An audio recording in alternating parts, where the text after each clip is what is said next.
ปิดหนังสือไปที่หน้า10 บทธรรมวัดเย็นพร้อมแล้วกราบพระรัตนตรัยพร้อมกันกราบกราบกราบ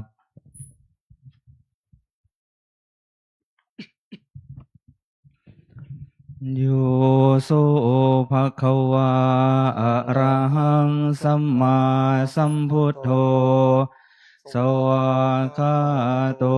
เยนะภะคะวะตาธัมโมสุปฏิปันโนยัสสะภะคะวะโตสาวกสังโฆธัมมายังภะคะวันตังสัทธัมมังสสังฆังอิเมหิสการะหิยัตถาระหังอาโรปิเตหิอภิปูชยามะสาธุโนพันเตภคะวาสุจิระปรินิพพุตโตปิ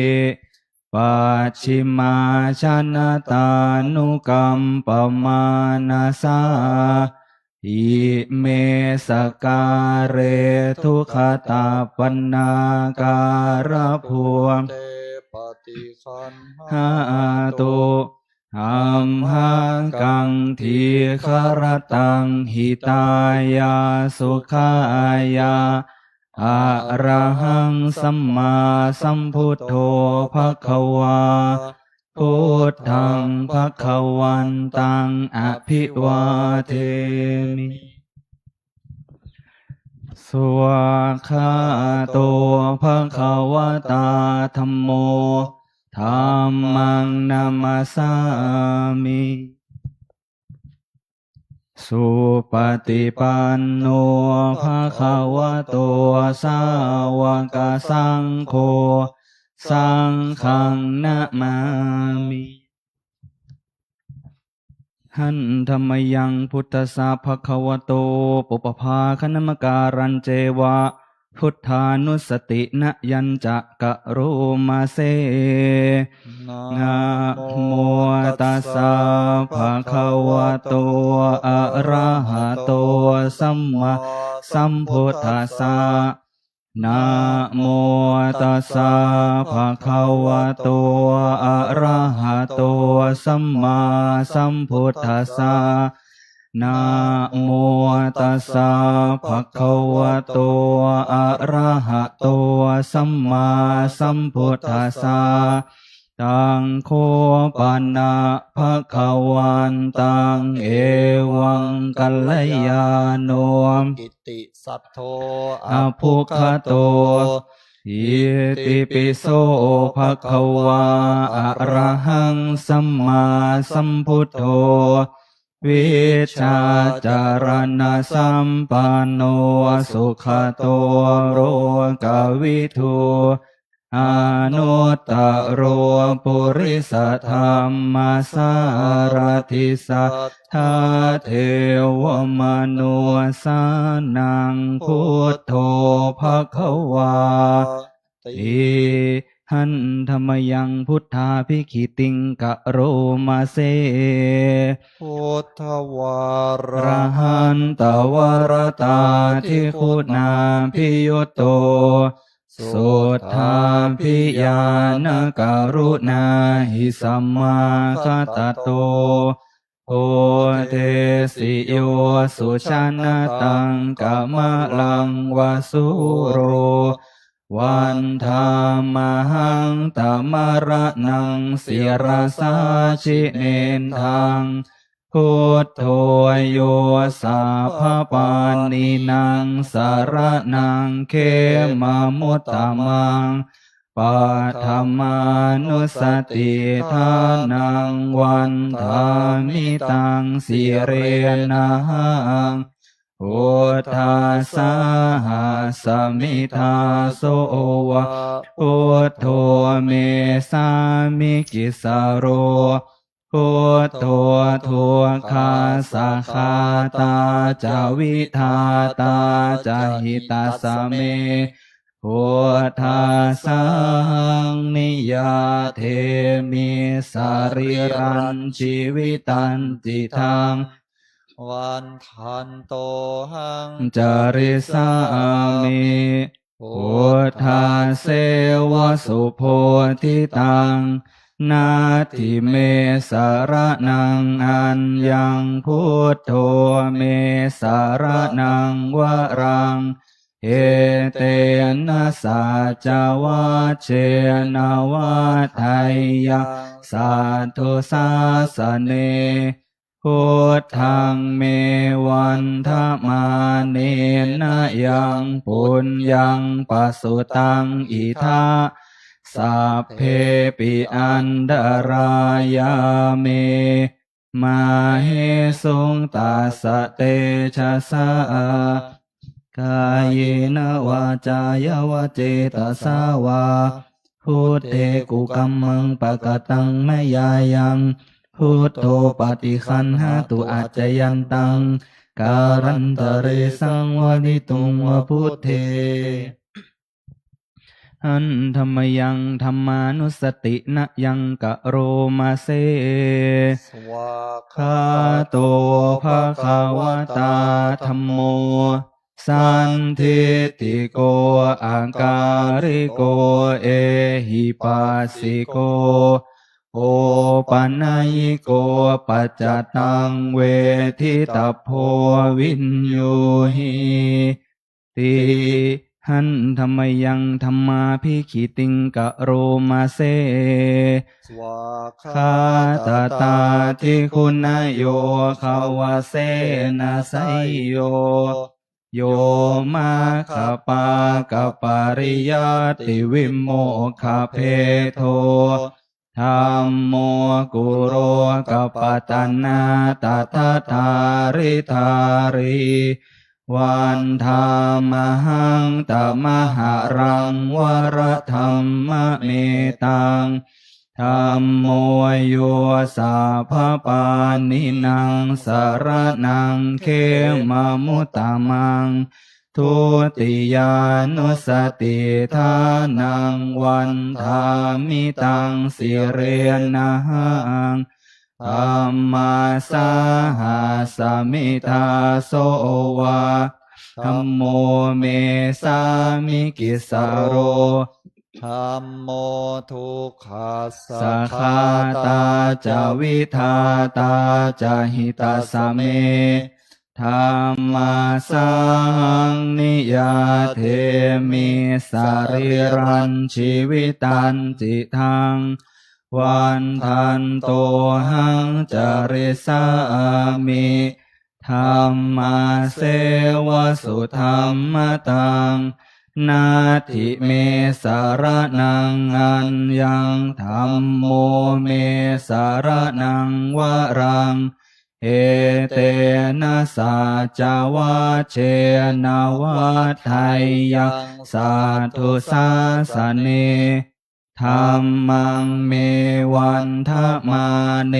นะยังปุญญังปสุตังอิทาสัพเพปิอันดารายาเมมาเหสุงตัสสะเตชะสากายเนวาจายวเจตสาวาธัมเมกุกัมมังปะกตังมยายังธัมโมปฏิคันหาตุอาจจยันตังการลันตะเลสังวริตุงวะธัมเมอันธรรมยังสังขานุสตินะยังกะโรมาเซสุปฏิติปันโนภะคะวะโตสาวกสังโฆอุชุปฏิปันโนภะคะวะโตสาวกสังโฆยายะปฏิปันโนภะคะวะโตสาวกสังโฆสามิจิปฏิปันโนภะคะวะโตสาวกสังโฆยะทิทังจัตตาริปุริสายุคานิอัฏฐปุริสปุคลา เอสะภะคะวะโตสาวกสังโฆอาหุไนยโยปาหุไนยโยทักขิไนยโยอัญชลีการณิโยอนุตตรังปุญญาเขตังโลกัสสาติหันธรรมยังสังฆาภิกขิติงกะโรมาเซ สัทธรรมโชสุปฏิปันติคุ คุณ ณา า ทิ ทิ ยุ ยุ โต โต โยธาภิโทอริยปุคลสังคเสโทสีราธิธรรมปวราสยกายจิตโต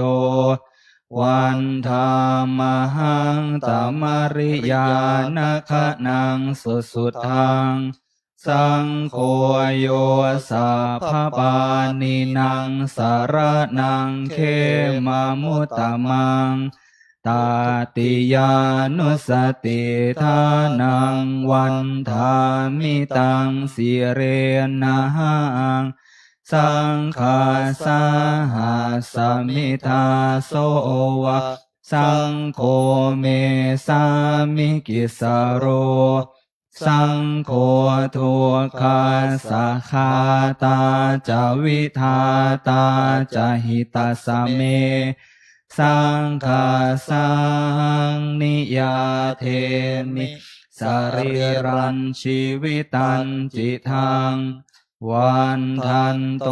หังจาริสามิสังฆาโสปฏิปันนตังนาทิเมสารนังอัญญังสังโฆเมสารนังวรังเอเตนะสัจวะเชนวะไทยังสาธุสาสเนสังฆังเมวั วัน นทมาเนนะยังปุญญังปสุตังอิทาสัพเพปิอันธรายาเมมาเฮสุงตัสสะเตชะสะกายเนวาจายวเตตัสสาวาสังเคกุกัมมังปะกะตังมยายังสังโฆปฏิคันหาตุอาจายันตังการันตะเรสังวลิตุงวสังเคหันธรรมยังอติตาปัจจเวคณาปาทังพนามาเส อาชมย ยาอปัจจเวคิตวายังจีวรังปริพุตังตังยาวะเทวาสิตาสาปฏิคาตายาหุนหาสาปฏิคาตายาดังสัมมกัสสวะตาตปัสสิลิงสัพพสัมภาสานังปฏิคาตายายาวะเทวะหิริโกปินาปฏิชาธนัตถังอาชมยาอปัจจเวคิตวาโยบินดาปาโตปริพุตโตโสเนวะ ทวายนมัทาย ยะนะมันดานายะนะวิโภสนายะยาวะเทวะอิมาสกายาสัทธิติยายาปนายาวิหิสุปารติยาพรหมจาริยานุขายาหิติปุรานันจะเวทนังปฏิหังคามินาวัจจะเวทนังนาอุปาเทสามิยาตาราจะเมภเวสติอนวัชตาจะพาสุวิหารโรจาติอาชมยาอปัจจเวคิตวายังเสนาสนังบริพุตังตังยาวะเทวาสิตาสาปฏิคาตายาปุณ นะหาสปฏิคา ตายา ดังสมกัสสวาตาตปัสสิลิงสัพพสัมภาสานังปฏิฆาตายะ ยาวะเทวะอุตุปริสยาวิโนทนังปฏิสันลานารามัฏฐาอาชมยาอปัจจเวคิตวายโยคิลานะปัจจยาเพสัชปริคาโรปริพุตโตโสยาวะเทวาอุปันนานังไวยาภาธิกาเวทนานังปฏิฆาตายะอาภยาปัจจาปรามตายาติหันธรรมยังอุทิสนาทิธานคาทายโยพนามาเสอิมินาปุญญากรรมเมนาอุปัชฌายาคุณุตตาราอาจาริโอปการาจะมาตาปิตาจะยาตากาสุริโยจันทิมาราชาคุณวันตานราปิจาพระมมาลาจะอินทาจะโลกปาลาจะเทวตายาโมมิตามนุสาจะมาชตาเวริกาปิจาสัพเพสัตตาสุขีโหนตุปุญญานิปกตานิเมสุขังจติวิทังเทนตุขีปังปาเปทาโวมะตังอิมินาปุญญกรรมเมนะอิมินาอุติเสนะจาขีปาหังสุรเพเจวตันหุปาทานาเชทนังเยสันตาเนหินาธรรมายาวานิพานโตมะมังนาสันตุสาภาทาเยวายาธาชาโตภเวภเวโอชุจิตังสติปัญญาสันเลโควิริยัมหินามาราลพันตุโนกาสังการตุนจาวิริเยสุเมพุทธาทิปวโรนาโทธัมโมนาโทวรุตตโมนาโทปัจเจกพุทโธจะสังโฆนาโทตาโรมะมังเตโสตมานุภาเวนะมาโรกาสังละพันตุมาหันธรรมยังสรพันเยนะพุทธมังคลาคาทายโยพนามาเสสัมพุทโธทิปาทังเสโธนิสินโนเจวามาชิเมโกนดันโยปุปภาภาเคจาอาคาไนเยจากาสาโปสารีปุตโตจะทาคีเนหารติเยอุปาลิจาปัจฉิเมปิจาอานันโทพายาเพจะขาวมปติโมคันลาโนจะโอตาเรอิสาเนปิจาราหุโลอิเมโคมังขลาพุทธาสัพเพอิทาปฏิทิตาวันทิตาเตจามเหหิ สาการเรหิจัปปูชิตาเอเตสังอานุภาเวนะสัพพะโสทิภาวันตุโนอิเจวะมาจันตานามาสานัยยังนามาสมาโนรัตนาตายังยังปุญญาภิสานทังวิปุลังอาราธังตาสานุภาเวนะหาตันตารายโยหันธรรมยังทัสสะธรรมสุตังพนามาเสเววันนิยามหิ หิ อา อา ชุ ชัวปะคะโต บา บั ด ดนี้เรามีเพศต่างจากคฤหัสถ์แล้ว กิริยาอาการใดๆอันบรรพชิตควรประพฤติ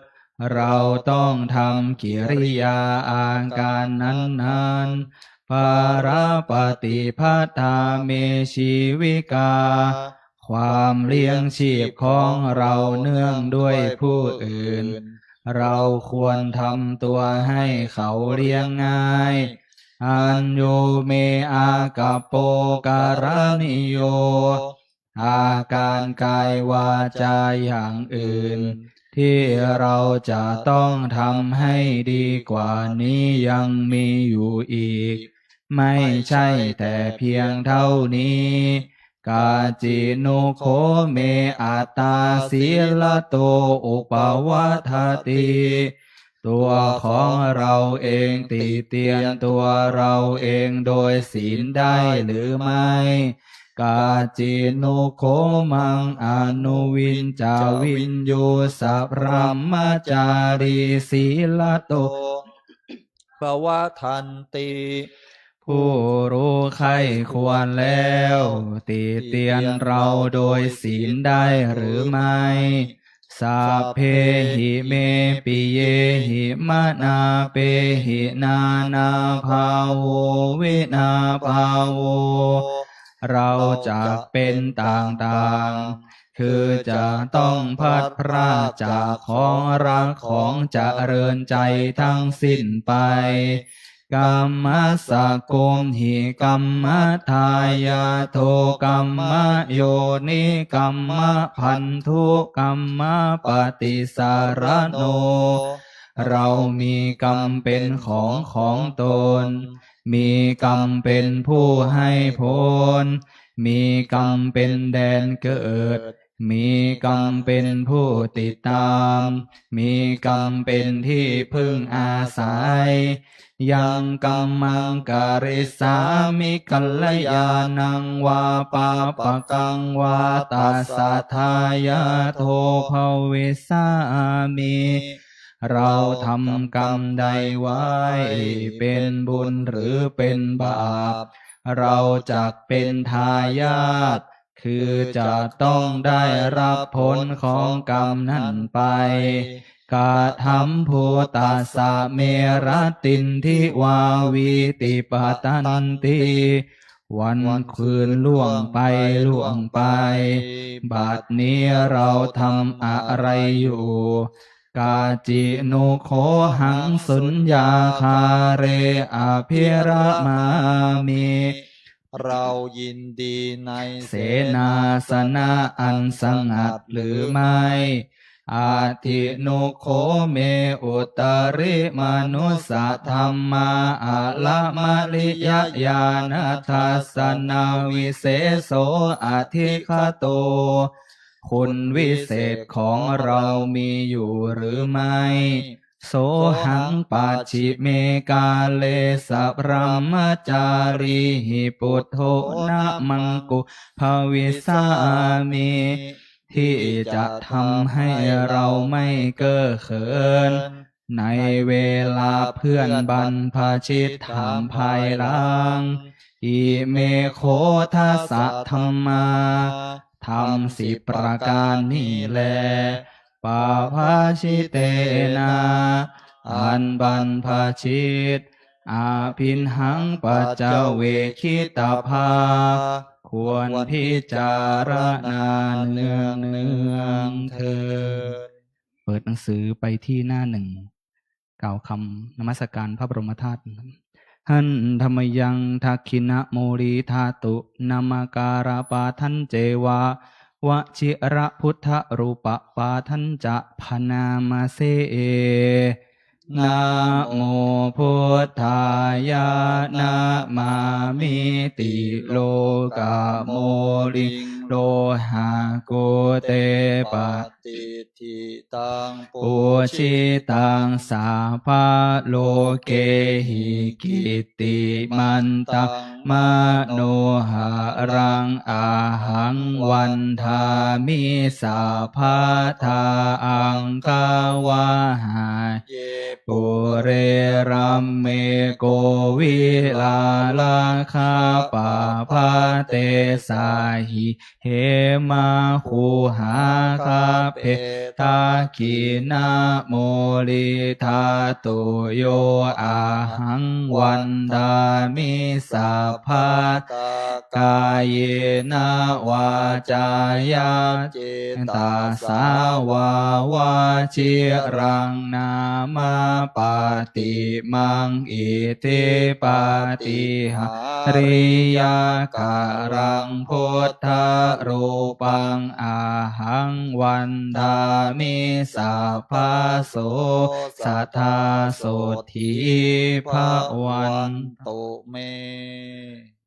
เปิดหนังสือไปที่หน้า100หันธรรมยังสิริมังคละมหาเทราภิทุติคาทาโยพนามาเสสิริธาตาม หาเทโรหิริโกสิริมังคาโรมังคาโรปายาเมทาวิมังคาโรปายาเทสาโกคารุธานิยาปาโมโคสิสานุสิสานายโกโลกานุกรรมปิเมตา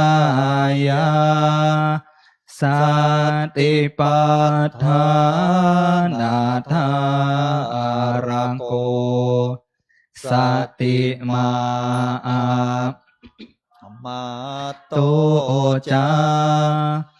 ตังนามาสามิสาภาทาติสิริมังคละสมณวิสุทธวงศ์โสภาสง่าองค์ทรงสิริมิวังวายสำรวมยืนเดินนั่งผู้พร้อมร่างด้วยละอายปัญญาขจรขจายชี้อุบายอันมงคลควรแก่ฐานะคุณนำสิทธิรู้ทุกหมู่ชนชาวโลกต่างได้ยนสงเคราะห์ชนด้วยเมตตาผู้ทรงสติปัฏฐานตลอดกาลทุกเวลาทรงนามสติมาไม่ประมาทองค์อาจงามข้าขอนมัสการประดิษฐานในทุกยามเถระผู้ทรงนามว่าสิริมังคะโลวันนี้เราท่านทั้งหลายจะได้สวดธรรมจักรกับปวัตนสูตรเปิดหนังสือไปที่หน้า42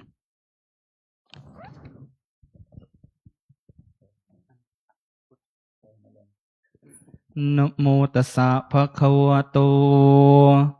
อะระหะโตสัมมาสัมพุทธัสสะนะโมตัสสะภะคะวะโตอะระหะโตสัมมาสัมพุทธัสสะนะโมตัสสะภะคะวะโตอะระหะโตสัมมาสัมพุทธัสสะพุทธังสรณังคาฉามิธัมมังสรณังคาฉามิสังฆังสรณังคาฉามิทุติยมปิพุทธังสรณังคาฉามิทุติยมปิธัมมังสรณังคาฉามิทุติยมปิสังฆังสรณังคาฉามิตติยมปิพุทธังสรณังคาฉามิตติยมปิธัมมังสรณังคาฉามิตติยมปิสังฆังสรณังคาฉามิ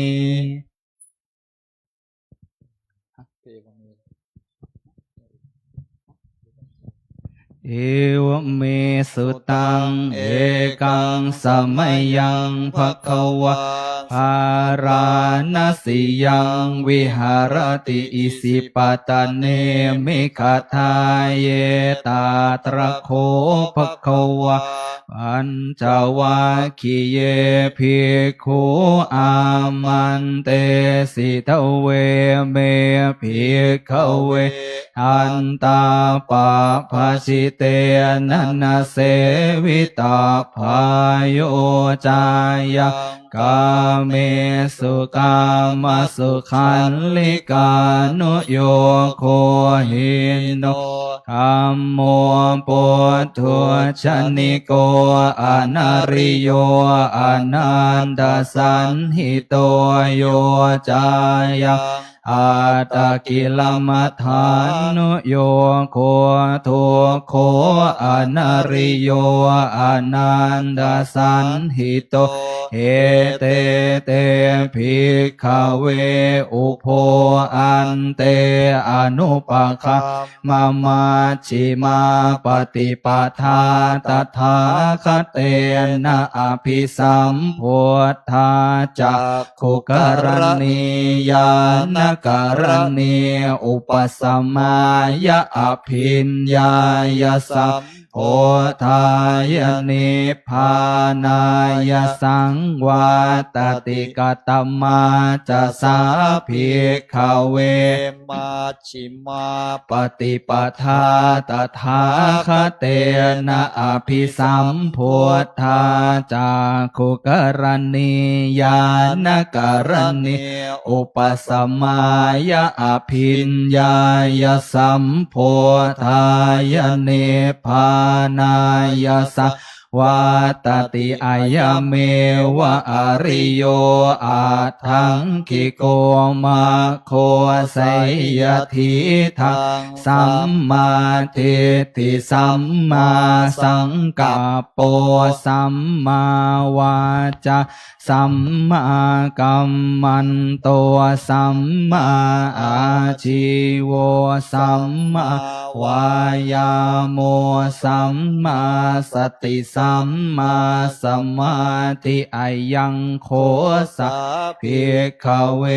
มัชฌิมาปฏิปทาตถาคเตนะอภิสัมพุทธาจาคุกรณียานการณีอุปสัมมายะอภิญญายสัมโพธายเนพพา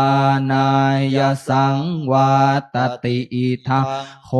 ปนาภิกขเวทุกขังอริยสัจจังติ ติปิ ปิทุกขาชราปิทุกขามรณะปิทุกขังโสกปริเทวทุกขโทมนาสุปายาสาปิทุกขาอาปิเยหิสัมปโยโคทุกโคปิเยหิวิปโยโคทุกโคยัมปิชานลภติตัมปิทุกขังสังขิเตนะปัญจุปาทานาขันธาทุกขาติทังโคปนะภิกขเวทุกขสมุทัยโยอริยสัจจยายังตัณหาโปโนภวิกานันทิราคสหคตาตาตรตาตราภินันทินิสัยยทิทังกะมตัณหา ภวตัณหาวิภวตัณหาอิทังโคปนะภิกขเวทุกขานิโรโธอริยสัจจโยตาสาเยวตัณหายะอาเสสวิราคนิโรโธจาโคปติเน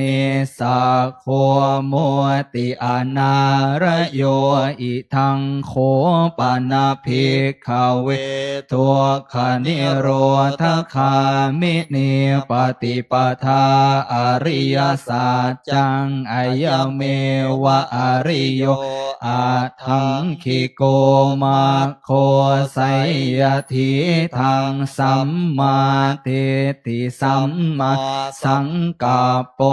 สัมมาวาจาสัมมากัมมันโตสัมมาอาชีวสัมมาวายาโมสัมมาสติสัมมาสมาธิอิทังทุกขังอริยสัจจันติเมภิกขเวปุเพอนันโนสุเตสุธรรมเม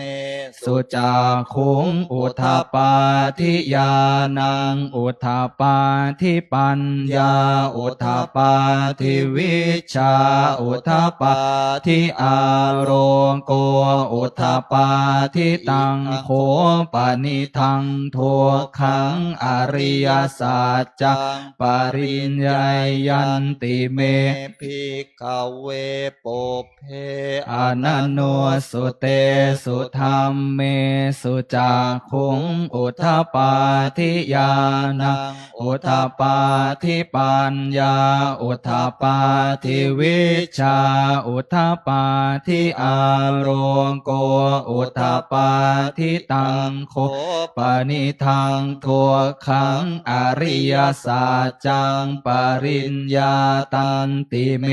ภิกขเวปุเพอนันโนสุเตสุธรรมเมสุจาคุงอุทาปาทิยานังอุทาปาทิปัญญาอุทาปาทิวิชาอุทาปาทิอารมโกอุทาปาทิอิทังทุกขสมุทัยโยอริยสัจจันติเมภิกขเวปุเพอนันโนสุเตสุธรรมเมสุจักขุงอุทาปาทิยานังอุทาปาทิปัญญาอุทาปาทิวิชาอุทาปาทิอารมโกอุทาปาทิตังโคปนิทังทุกขสมุทัยโยอริยสัจจังปหาตัพพันติเมภิกขเวปุเปอนันโนสุเตสุธรรมเมสุจาคุงอุทาปาทิยานังอุทาปาทิปัญญาอุทาปาทิวิชาอุทาปาทิอารมโกอุทาปาทิตังโคปนิทังทุกขสมุทัยโยอริยสัจจังปะหินันติเมภิกขเวปุเพอ อนันโน สุเตสุธรรมเมสุจักขุง อุทปาทิญาณังอุทปาทิปัญญาอุทปาทิวิชชาอุทปาทิอาโรโกอุทปาทิอิทังทัวขานิโรโทอริยสัจจันติเมภิกขเวปุเพอนันโนสุเตสุธรรมเมสุจักขุงอุทปาทิญาณังอุทปาทิปัญญาอุทปาทิวิชชาอุทปาทิอาโรโกอุทปาทิตังโคปนิทังทัวขานิโรโทอริยสัจจังสัจจิกาตัพพันธิเมภิกขเวม ปุพเพอนันโน สุเตสุธรรมเมสุจักขุงอุทปาทิญาณังอุทปาทิปัญญาอุทปาทิวิชชาอุทปาทิอาโรโกอุทปาทิตังโคปนิทังตัวขานิโรโทอริยสัจจังสัจจิกตันติเมภิกขเวปุพเพอนันโนสุเตสุธรรมเมสุจักขุอุทปาทิญาณังอุทปาทิปัญญาอุทปาทิวิชชาอุทปาทิอาโรโกอุทปาทิอิทังทัวขานิโรธคามิเนปฏิปทาอริยสัจจันติเมภิกขเวปุพเพอนันโนสุเตสุธรรมเมสุจักขุงอุทปาทิญาณังอุทปาทิปัญญาอุทปาทิวิชชาอุทปาทิอาโรโกอุทปาทิตังโคปนิทังทัวขานิโรธคามิเนปฏิปทาอริยสัจจังภาเวตาพันธิเมภิกขเวปุพเพอนันโนสุเตสุธรรมเมสุจักขุงอุทปาทิญาณังอุทปาทิปัญญาอุทปาทิวิชชาอุทปาทิอาโรโกอุทปาทิตังโคปนิทังทัวขานิโรธคามิเนปฏิปทาอริยสัจจังภาวิตันติเมภิกขเวปุพเพอนันโนสุเตสุธรรมเมสุจักขุงอุทปาทิญาณังอุทปาทิปัญญาอุทปาทิวิชชาอุทปาทิอาโรโกอุทปาทิยาวกีวันจะเมภิกขเวอิเมสุจตัวสุอริยสัจเจสุวันติปริวัตังทวาทสาการังยถาภูตังญาณทัสสนังนาสุวิสุทธังอโหสิเนวตาวาหังภิกขเวสเทวเกโลเกสมาระเกสพรหมเกสัสมณพรหมนิยาปัจจายสัทเทวมนุษย์สายอนุตตรังสัมมาสัมโพ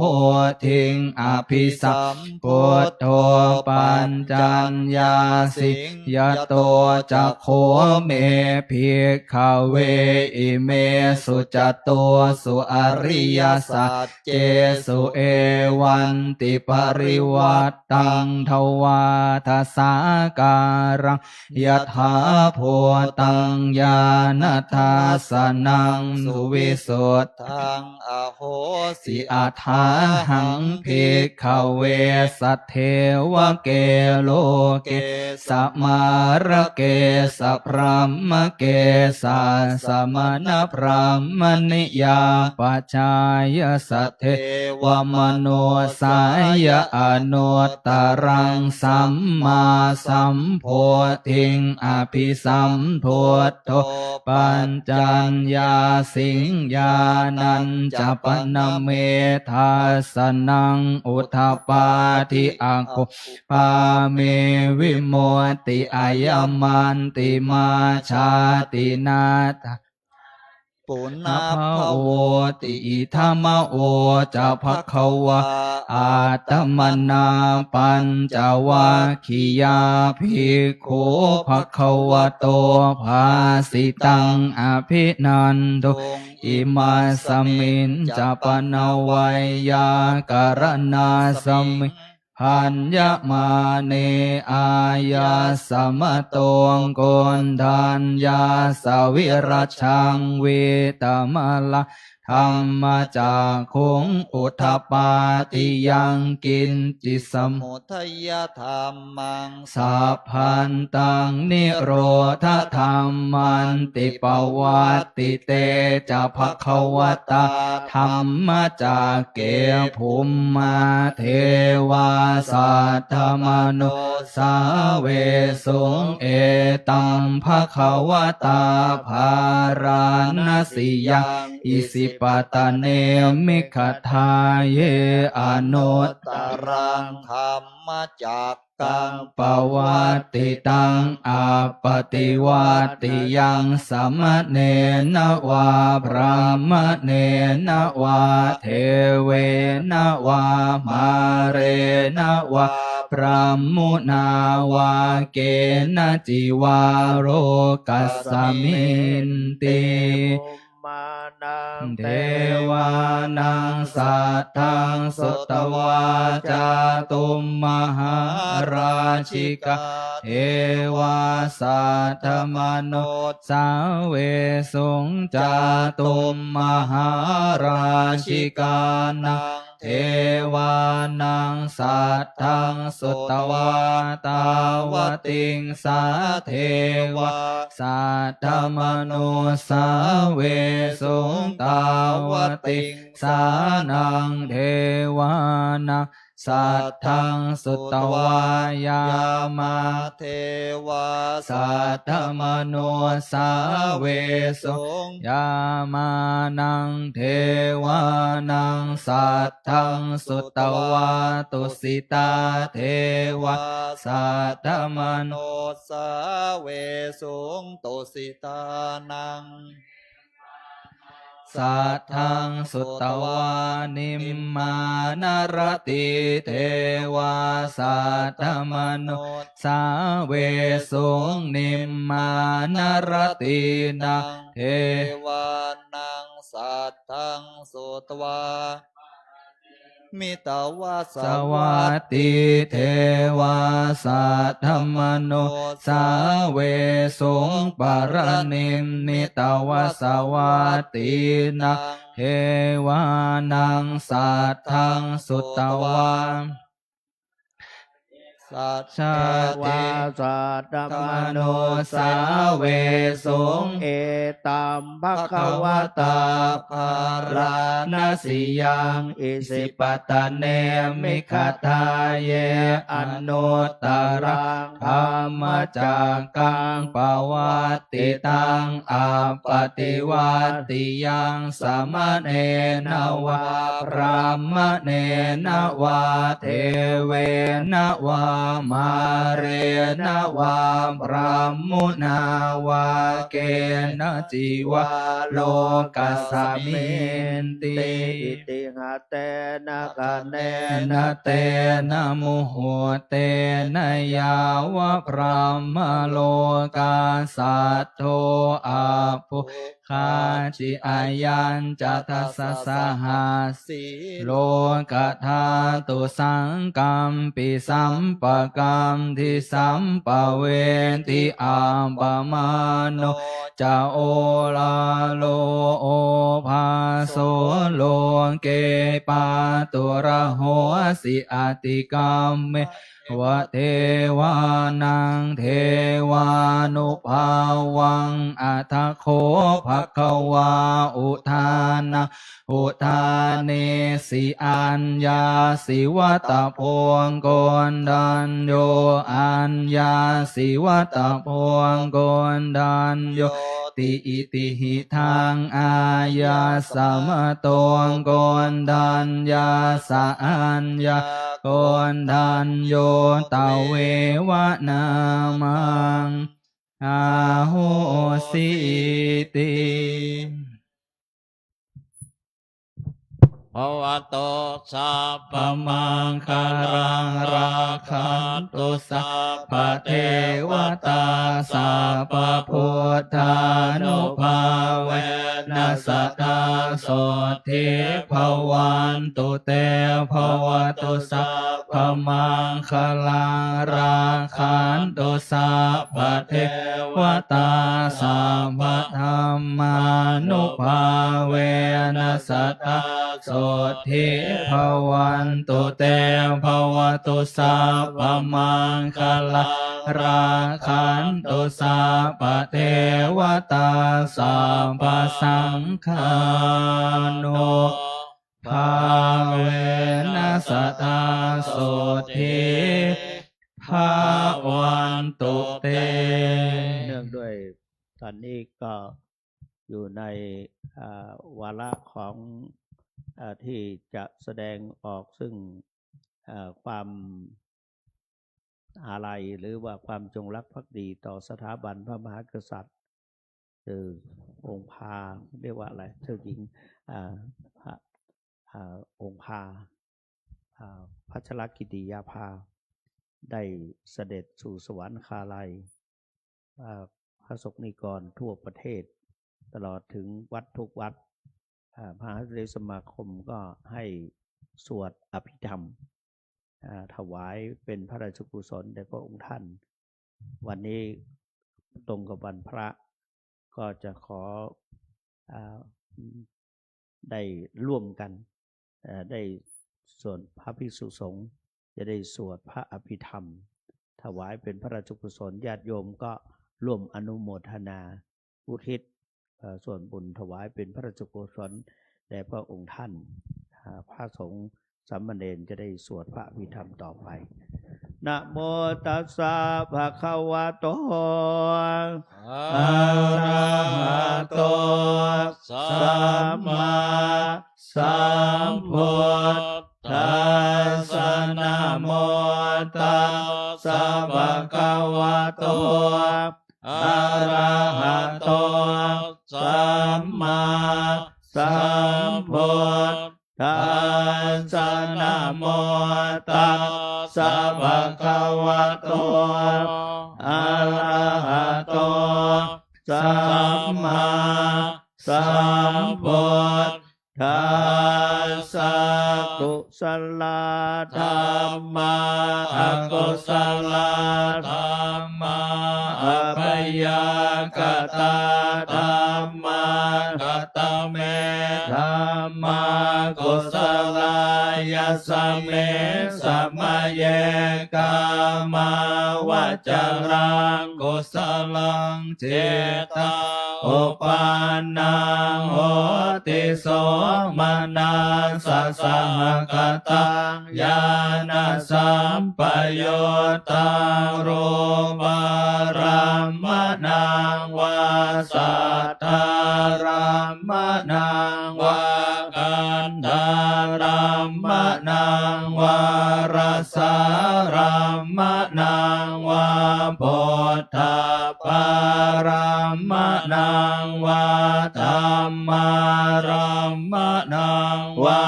ยังวาปนาภัตตสเม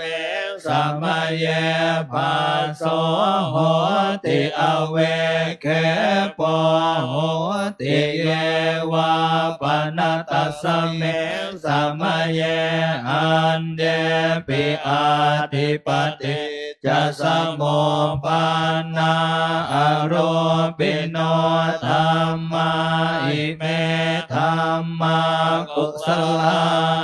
ปัญจขันธาโรปะขันโทเวทนาขันโทสัญญาขันโทสังขาราขันโทเวิญญาณขันโทตัตตะกตโมโรปะขันโดยยังเกณฑ์จิรูปังอติตานังคตปัจจุปันนังอาชาตังวาภเหทาวาโอลาลิกังวาสุขุมังวาหินังวาปเนตังวายังโตเรวาสันติเกวาตเทกัจจังอภิสัญโยหิตวาอภิสังคิปิตวาอายังวุจติรูปังขันโทสังฆาโหอสังฆโหสังฆหิเต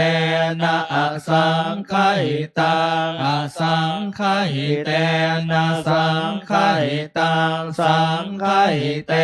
นะสังฆหิตังอสังฆหิเตนะอสังฆหิตังสัมปโยโกเวปโยโกสัมปโยเตนะเวปโยตังเวปโยเตนะสัมปโยตังอสังฆหิตังจะปัญญติโย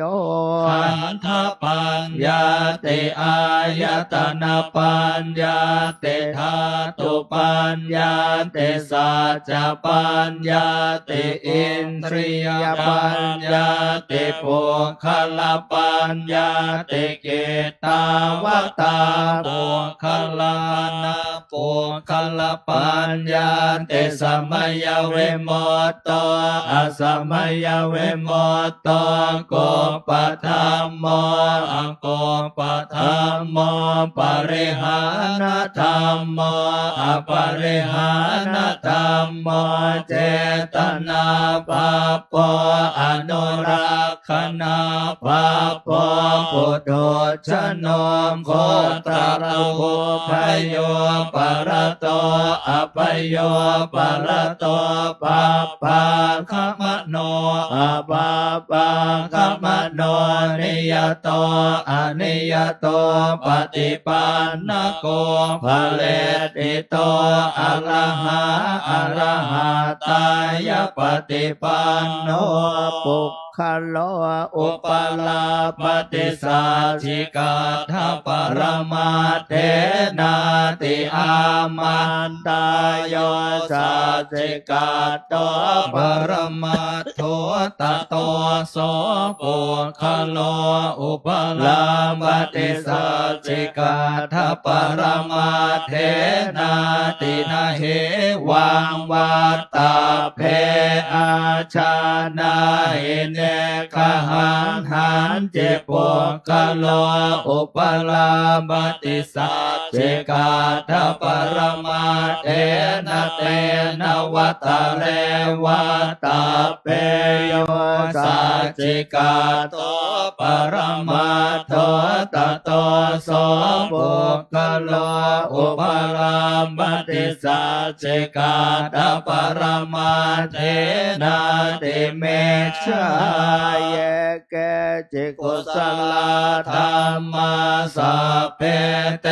กุศลมูลาเยวาปนกุศลมูลาสัพเพเตธัม มมากุศลาเยเกจิกุศลาธรรมาสัพเพเตกุศลมูเลนะเอกมูลาเยวาปนกุศลมูเลนะเอกมูลาสัพเพเต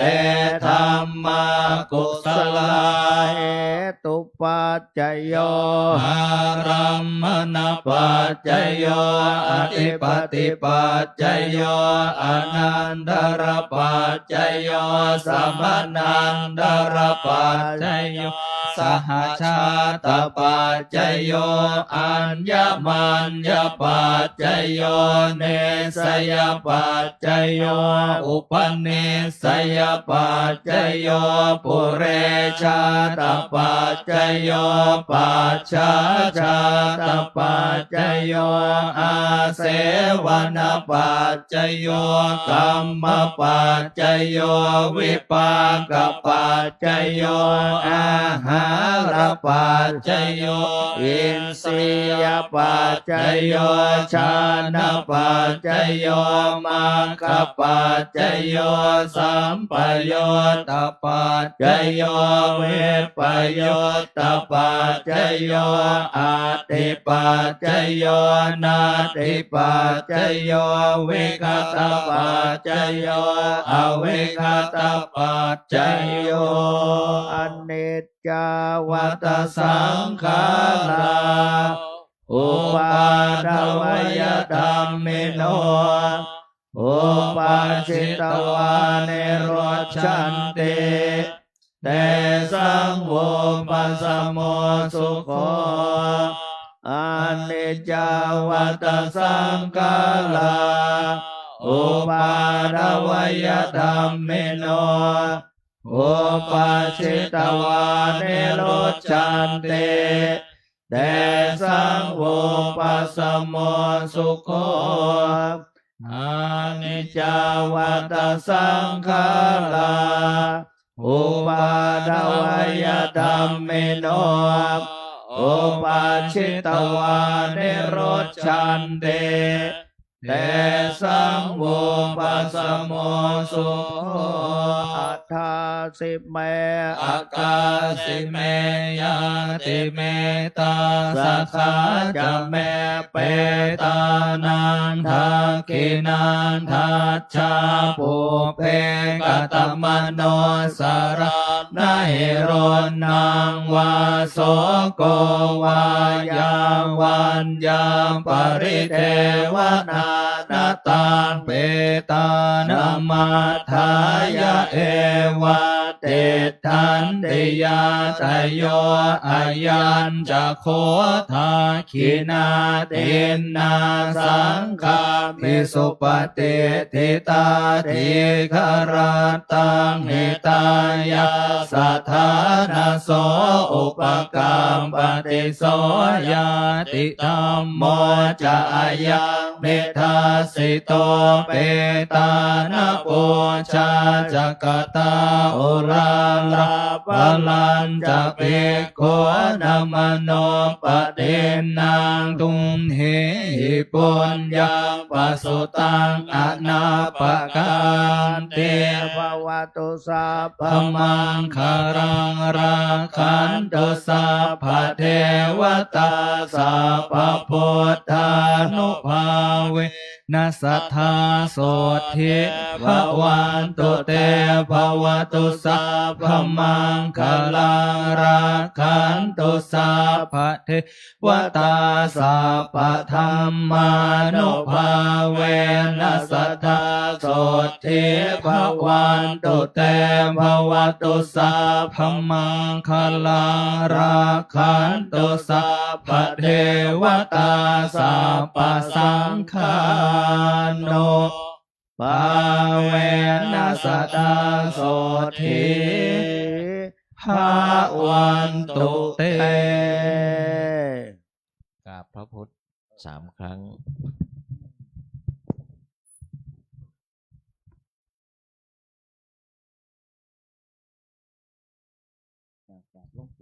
กราบหลวงปู่3 ครั้ง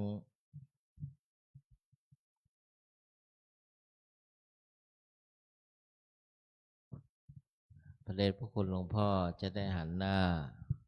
ทางภิกษุสามเณรญาติโยมกราบพระเดชพระคุณหลวงพ่อ3 ครั้ง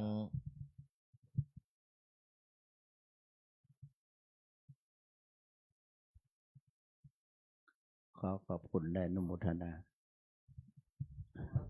ครับ ญาติโยมอาจารย์เบญจมาศ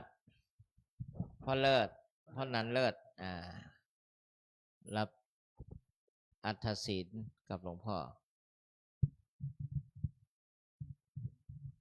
จะว่าอุโบสถศีลก็รับเมื่อเช้าแหละอันนี้อัฐศีลศีล8ก็แล้วกันอันเดียวกันทุกท่านก็นมมือ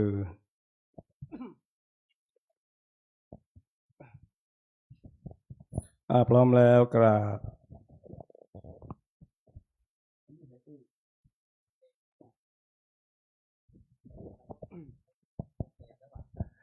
อิมินาสการเรนะตังพุทธังอภิปูชยามาอิมินาสการเรนะตังธัมมังอภิปูชยามาอิมินาสการเรนะตังสังฆังอภิปูชยามา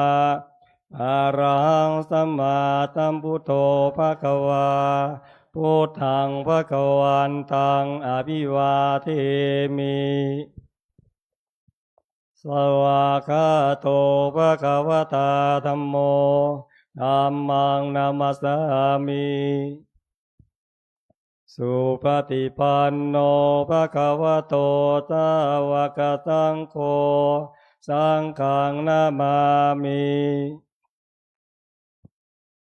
มายังพันเต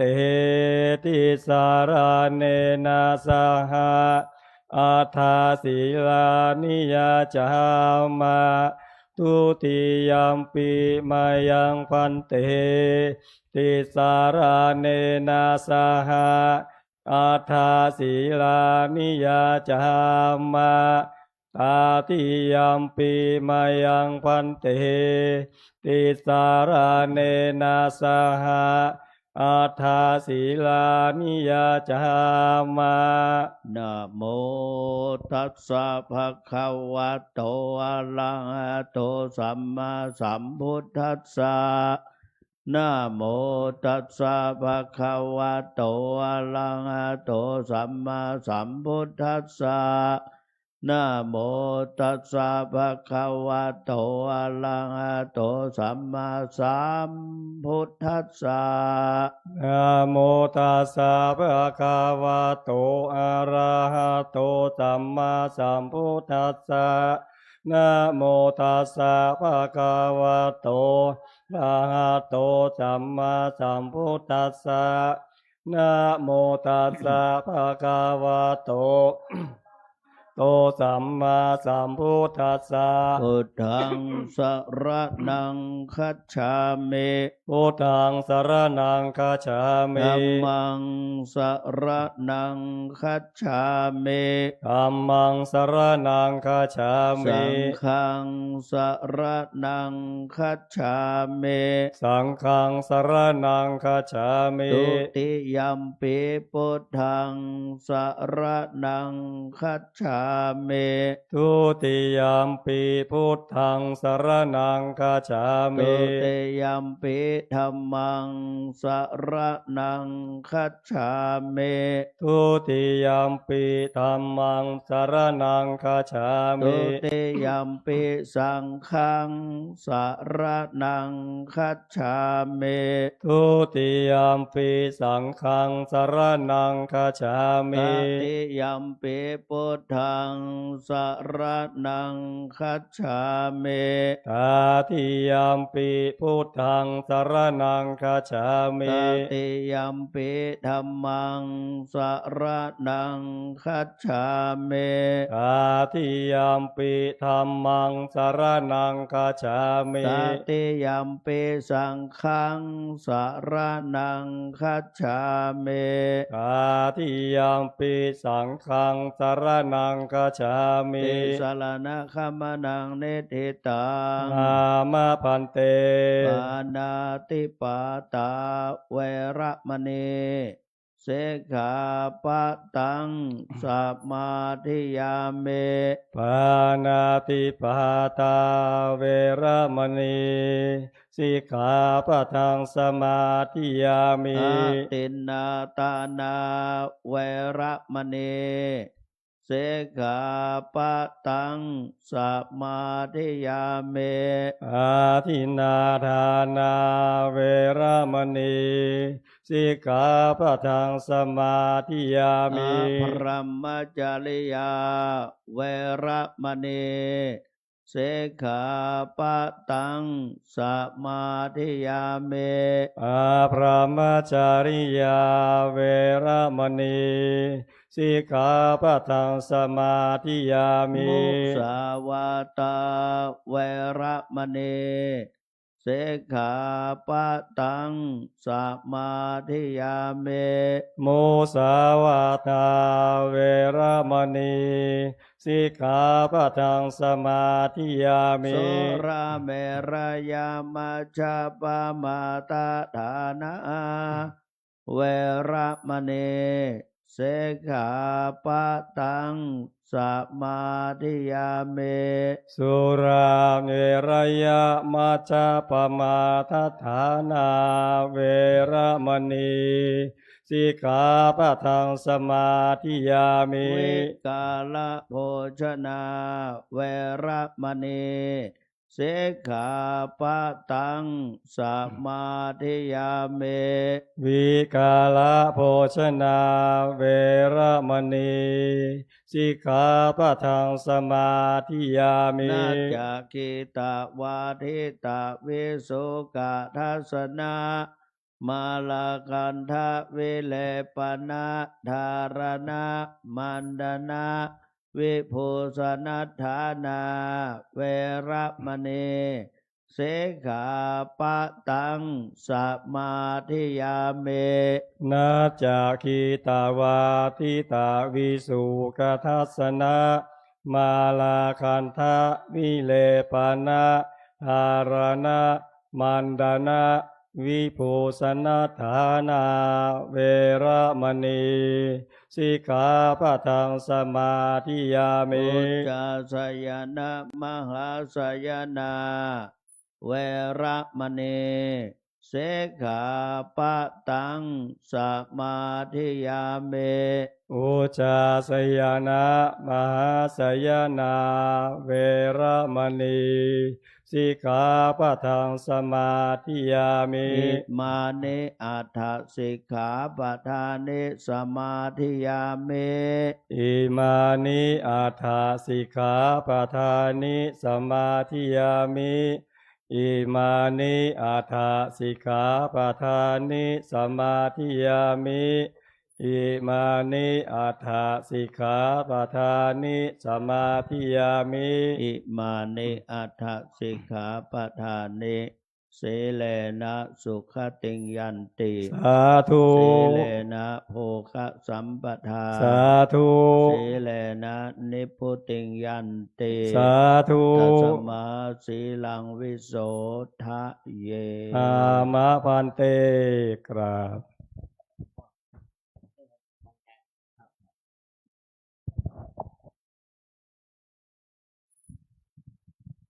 วันนี้ก็ขอนิมนต์ท่านเจ้าคุณอมรเวทีได้บรรยาย วันนี้เป็นวัน14ค่ำดับหนขอนิมนต์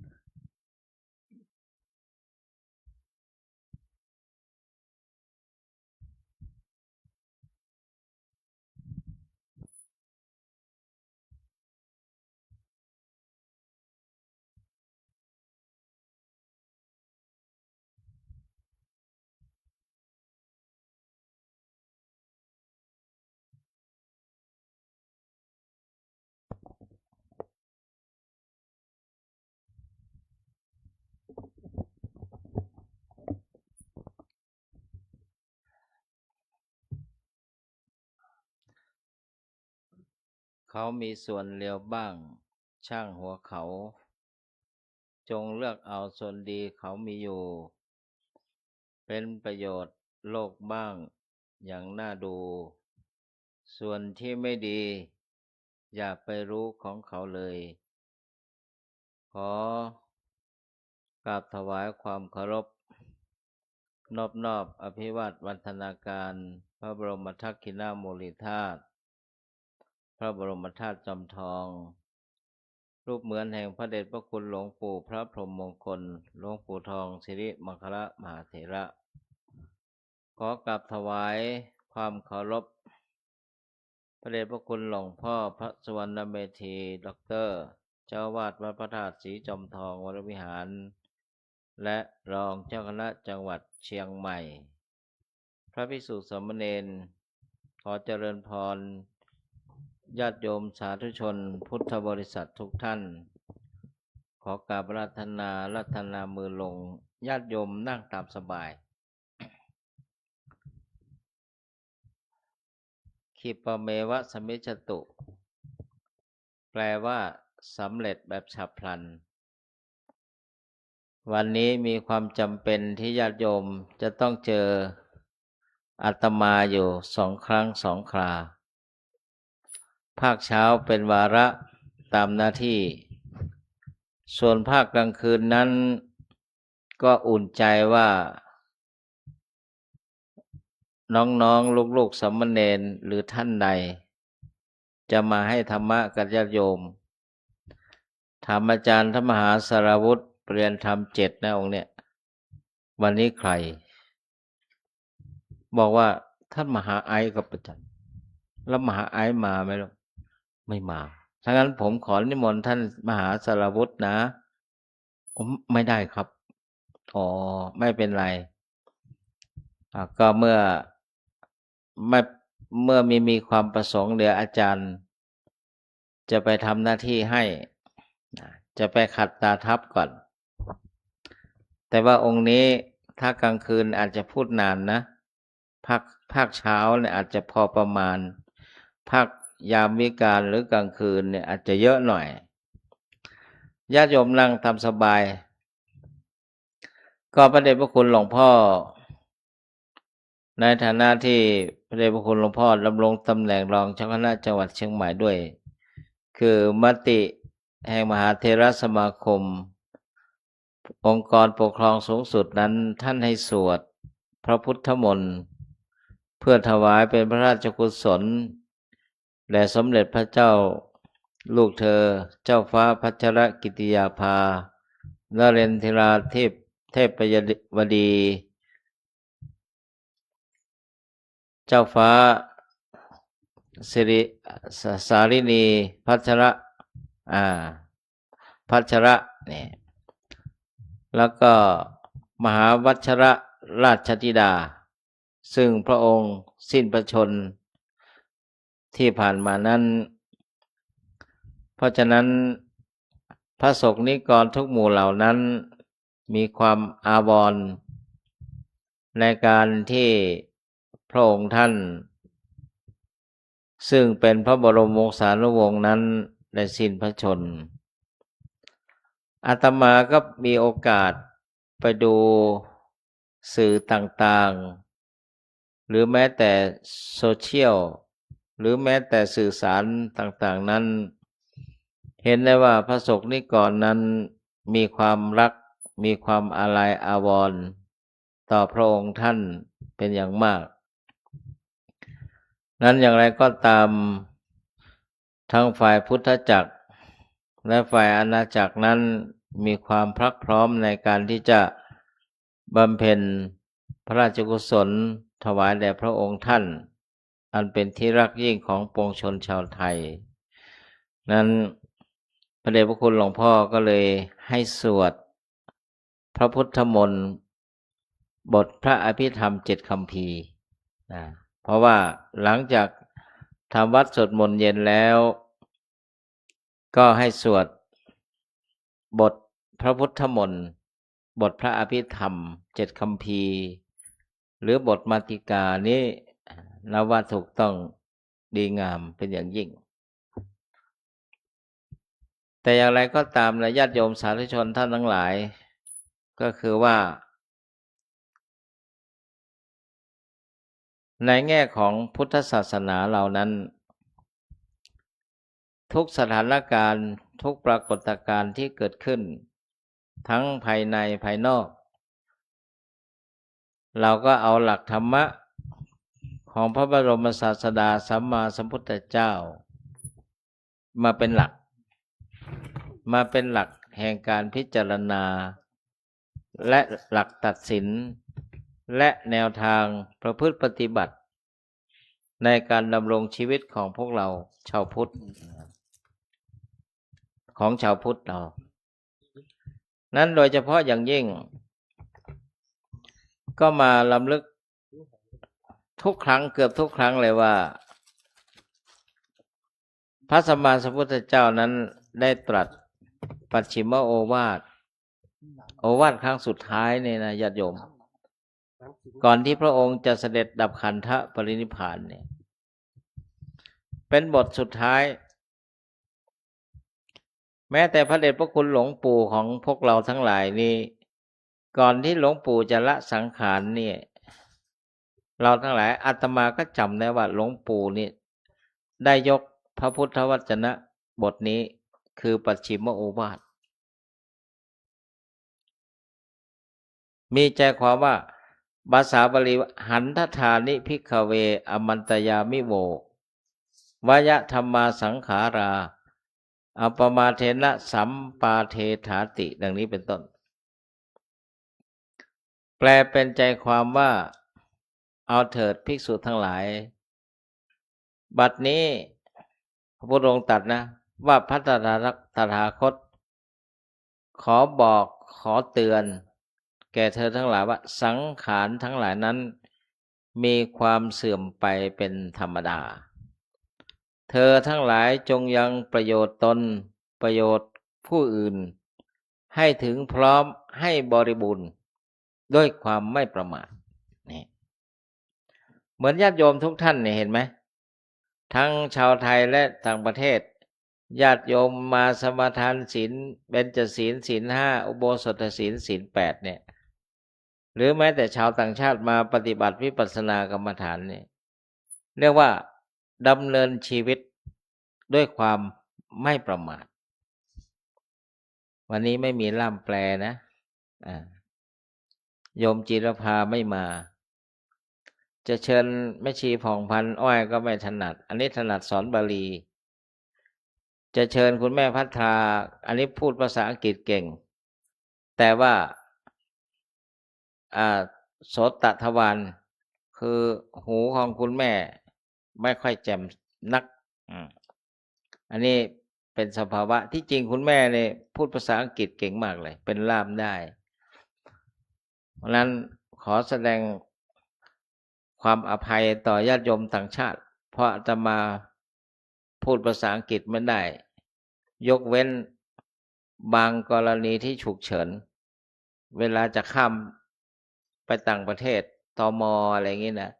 อันนั้นเนี่ยเอาบ้างแหละฮัลโหลเอาบ้างอันนั้นเส้นมันกระตุกฮัลโหลเนี่ยอันนี้แปลว่าสวัสดีอันนี้เบื้องต้นนะแต่ว่าอย่างอื่นเนี่ยถ้าไม่จำเป็นนี่ก็ไม่ถนัดแต่ถ้าฉุกเฉินมานี่ได้เหมือนกันHello I don't know terminal 2 Can you tell me please terminal นี่พอได้เพราะมันจะข้ามสนามบินเพื่อเอาตัวรอด นะฟังพันนะนั้นญาติโยมสาธุชนทั้งหลายชื่อว่าดำเนินชีวิตด้วยความไม่ประมาทความไม่ประมาทอัปปมาทธรรมเนี่ยนะพระสัมมาสัมพุทธเจ้าตรัสบอกว่าประชุมลงในพระพุทธวจนะพระธรรมคำสอนของพระองค์ประการหนึ่งอุปมาเหมือนรอยเท้าช้างรอยเท้าสัตว์ทั้งหลายเนี่ยประชุมลงในรอยเท้าช้างซึ่งรอยเท้าช้างนั้นเรียกว่ามีความใหญ่มากก็เปรียบเหมือนคำสอนของพระพุทธองค์คืออัปปมาทะคือความไม่ประมาทบางทีเรา ซึ่งปุถุชนคนทั่วไปเนี่ยมักจะมีความประมาทมัวเมาในวัยในชีวิตในความไม่มีโรคในความเป็นหนุ่มเป็นสาวมักจะเมานะญาติโยมนั้นปุถุชนส่วนใหญ่นี้มักจะเมาแล้วเป็นยังไงจะหายเมามัทธนิมมัทนะเนี่ยโน่นต้องเข้าสู่กระแสแห่งพระนิพพานต้องประพฤติปฏิบัติธรรมจึงจะหายเมานะมันไม่ใช่ของเล่นๆมัทธนิมมัทนะพอถึงพระนิพพานแล้วเป็นที่สั่งความเมาคือหายเมานั้นปุถุชนส่วนใหญ่แล้วก็ยังมีความเมาและความมัวเมาอยู่เป็นธรรมดาค่อยๆประพฤติปฏิบัติไปนี่มันนึกถึงพระพุทธบทพระพุทธวจนะพระพุทธบทบทหนึ่งพระสูตรหนึ่งเรียกว่าพระเทกรัตตสูตรพระสูตรอันนี้พระพุทธเจ้าทรงแสดงในฐานะที่เป็นพระสูตรเตือนสติพุทธศาสนิกชนบริษัทสี่ภิกษุภิกษุณีอุบาสกอุบาสิกาเนี่ยญาติโยมเวลาพระท่านสวดบทธรรมนิยามสูตรเนี่ยนะโยมมันจะมีบทนี้อยู่พระท่านสวดอาติตังนานวากัมมายนาปฏิกังแขอนาคตังนี่ก็ถือว่าเป็นบทมาติกาบทพระอภิธรรมเหมือนกันนะซึ่งพระสูตรนี้เรียกว่าพระเทกรัตตสูตรแปลว่าพระสูตรที่กล่าวถึงผู้มีราตรีหนึ่งเจริญเหมือนญาติโยมท่านทั้งหลายที่ไม่ประมาทในการดำเนินชีวิตเนี่ยไม่มัวเมาประมาทเรียกว่าเป็นผู้มีราตรีหนึ่งเจริญญาติโยมมาปฏิบัติวิปัสสนากรรมฐานเนี่ยพองหนอยุบหนอกายเวทนาจิตธรรมหรือมาสมาทานอุโบสถศีลเนี่ยประพฤติปฏิบัติก็เหมือนเสมือนหนึ่งผู้มีราตรีหนึ่งเจริญเนี่ยหลังจากพระทักษิณพระเจดีย์เสร็จเรียบร้อยญาติโยมก็จะสวดกรรมฐานเนี่ยนะอย่างปรารภความเพียรเดินจงกรมนั่งสมาธิเจริญวิปัสสนาเนี่ยนี่ในลักษณะนี้มาดูพุทธวจนะที่บอกตั้งแต่ต้นเมื่อกี้อาทิตังนันวาขมยะแปลว่าบุคคลไม่ควรคำนึงถึงสิ่งที่ล่วงไปแล้วล่วงไปอย่างไร ล่วงไปเมื่อวานล่วงไปสัปดาห์ที่แล้วเดือนที่แล้วปีที่แล้วหรือหลายปีที่แล้วแม้กระทั่งเดี๋ยวสักครู่มันจะกลายเป็นอดีตทุกสิ่งทุกอย่างมันจะกลายเป็นอดีตทั้งนั้นเลยแต่ว่าปุถุชนคนทั้งหลายเนี่ยมักจะคำนึงถึงอดีตนะบางทีเราอยู่คนเดียวนี่นึกถึงอยู่คนเดียวริมน้ำนู่นนี่นึกถึงอดีตแม้แต่อาตมาก็ยังนึกถึงเลยนะโอ้ยสมัยเมื่อ40 กว่าปีที่แล้วก่อนเป็นเด็กวัดเราปี2526เป็นเด็กเลี้ยงควายลูกมันนึกถึงมันมีความสุขนะเป็นเด็กเลี้ยงควายนู่นนี่นั่นเนี่ยมันก็ไหลไปถึงอดีตเหมือนกันเป็นธรรมดาญาติโยมมันถอยอดีตได้ไงยิ่งไปความจริงธรรมะเนี่ยก็ฟังบ้างไม่ฟังบ้างเพราะอาตมาเนี่ยเมื่อก่อนเนี่ยชอบฟังเพลงลูกทุ่งนะลูกทุ่งนี่เช่นเพลงสายันสัญญาพี่เป้านี่ชอบใครชอบมันเป็นเรื่องแห่งสุนทรียะนะป้าแววแหละสมัยเป็นเด็กนี่แดกคนชื่อเจี๊ยบอะไรก็ว่าไปเพลงนะเพราะว่าชอบสายันจะไม่ให้ชอบอะไรมันก็ไปมันก็ไม่ได้แต่สมัยเป็นเด็กเนี่ยนะญาติโยมถอยอดีตไปเนี่ยเป็นเรื่องของอตีตังนะตอนเป็นเด็กฟังเพลงเนี่ยคุณพ่อก็คงจะหลายๆท่านเคยได้ยินอยู่แล้วนะพ่อเลิศทหารเกณฑ์ผลัด2นี่พ่อเลิศเป็นทหารมาก่อนเนี่ยนึกถึงเลยสอนชัยเมฆวิเชียร ทหารเกณฑ์ผลัดสองนะเพราะเลยอาตมาร้องเป็นทำนองไม่ได้เลยมันมีอยู่ท่อนลูกผู้ชายอะไรเงี้ยนะมันไปเลยทหารเกณฑ์ต้องลาจากน้องนะแม่นี่ไป2 ปีไปเป็นพลทหารอันนี้ไม่ออกทำนองยังไม่เป็นอาบัติแต่ถ้ามีทำนองเมื่อไหร่นี่มันใกล้อาบัติ หรือว่าเพลงของขวัญชัยเพชรร้อยเอ็ดจดหมายเป็นหมันอะไรเงี้ยนะแสดงว่าจะฟังเพลงจดหมายเป็นหมันของขวัญชัยได้นี่ต้อง50 อัพขึ้นนี่นะอ้อยมันจะมีเสียงนกร้องอยู่นะคุณแม่ว้าวว้าวเนี่ยจดหมายเป็นหมันนี่ลืมพี่หรืออย่างเล่าน้องจดหมายที่เคยใส่ซองส่งให้น้องผ่านมาทำไมไม่ตอบเนี่ยไม่ชอบก็จงบอกมาจะได้ไม่เสียน้ำตา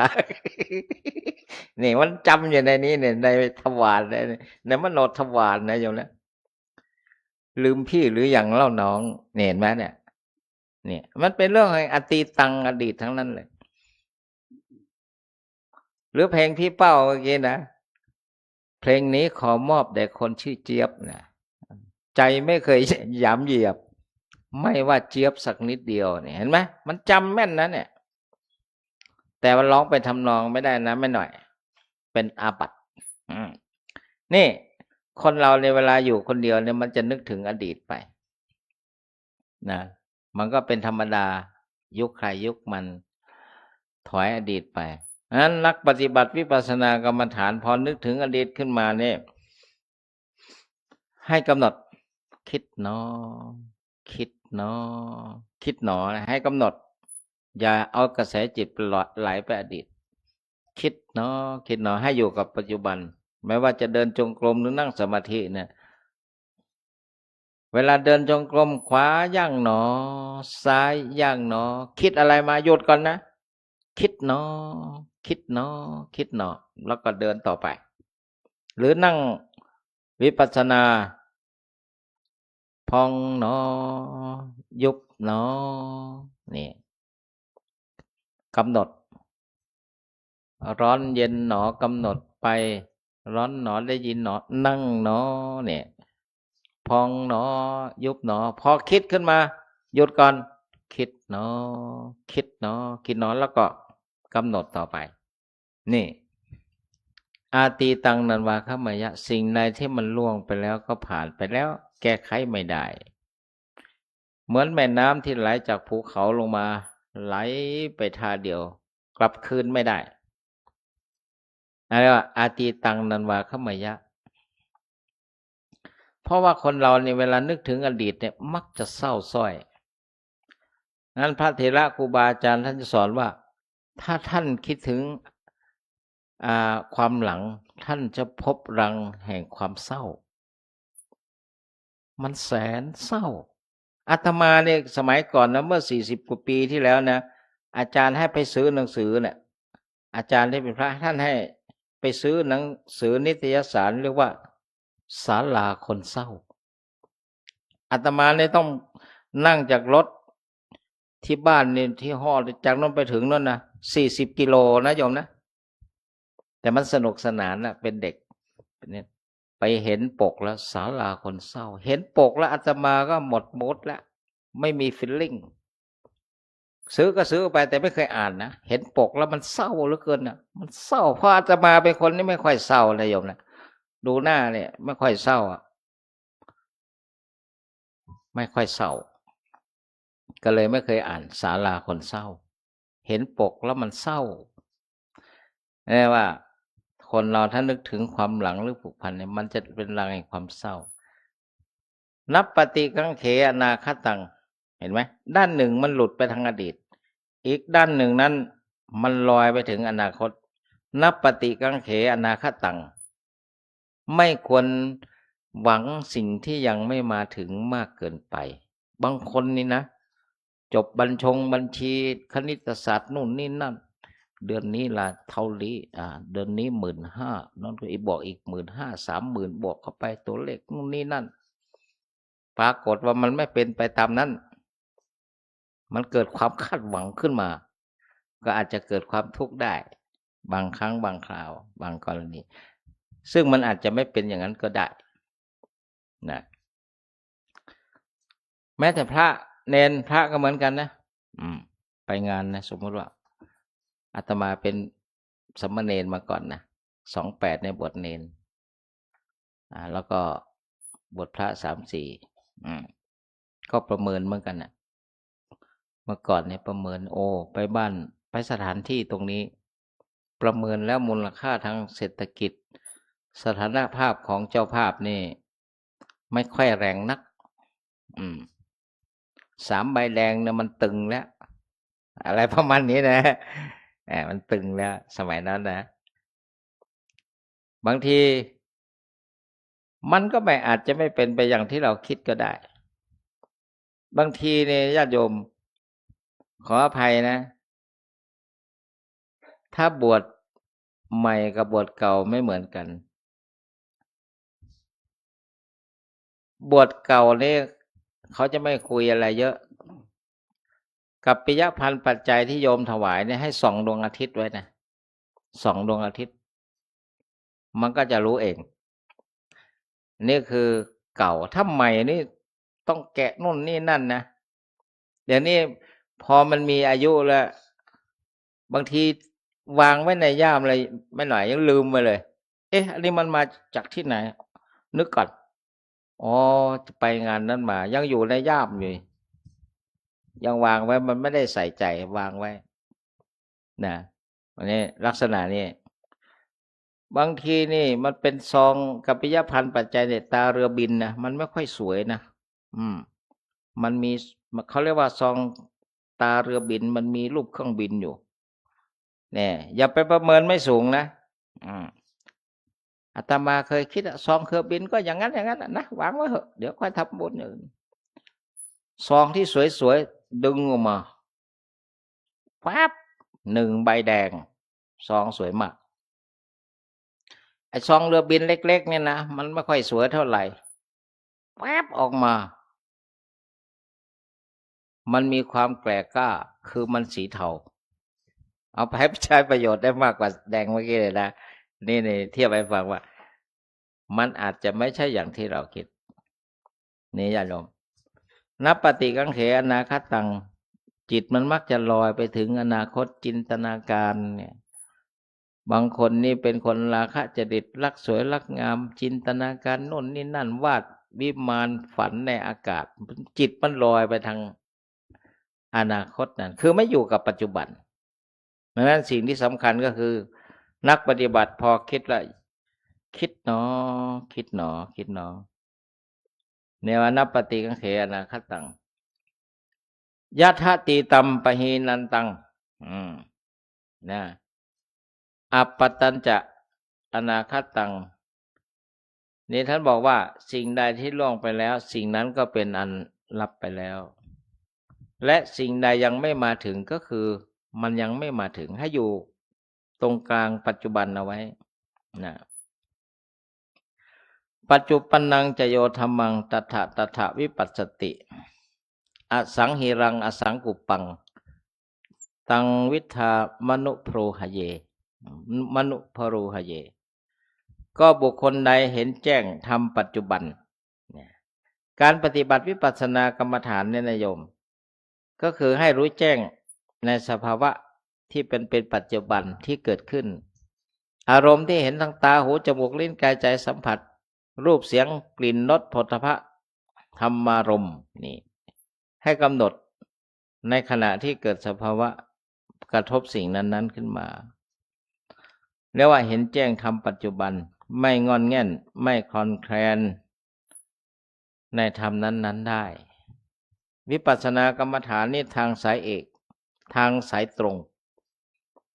มอเตอร์เวย์หรืออะไรก็ตามมีความสะดวกมีความปลอดภัย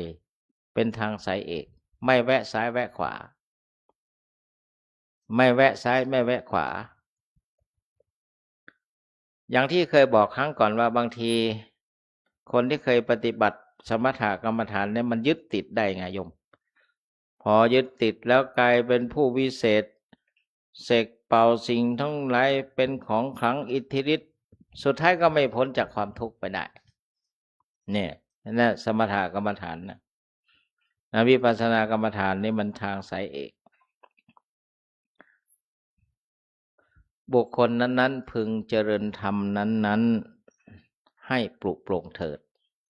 การปฏิบัติวิปัสสนากรรมฐานนี่นะโยมเรียกว่าเรียนรู้ชีวิตความเป็นไปของชีวิตและความเกิดขึ้นตั้งอยู่และดับไปแห่งชีวิต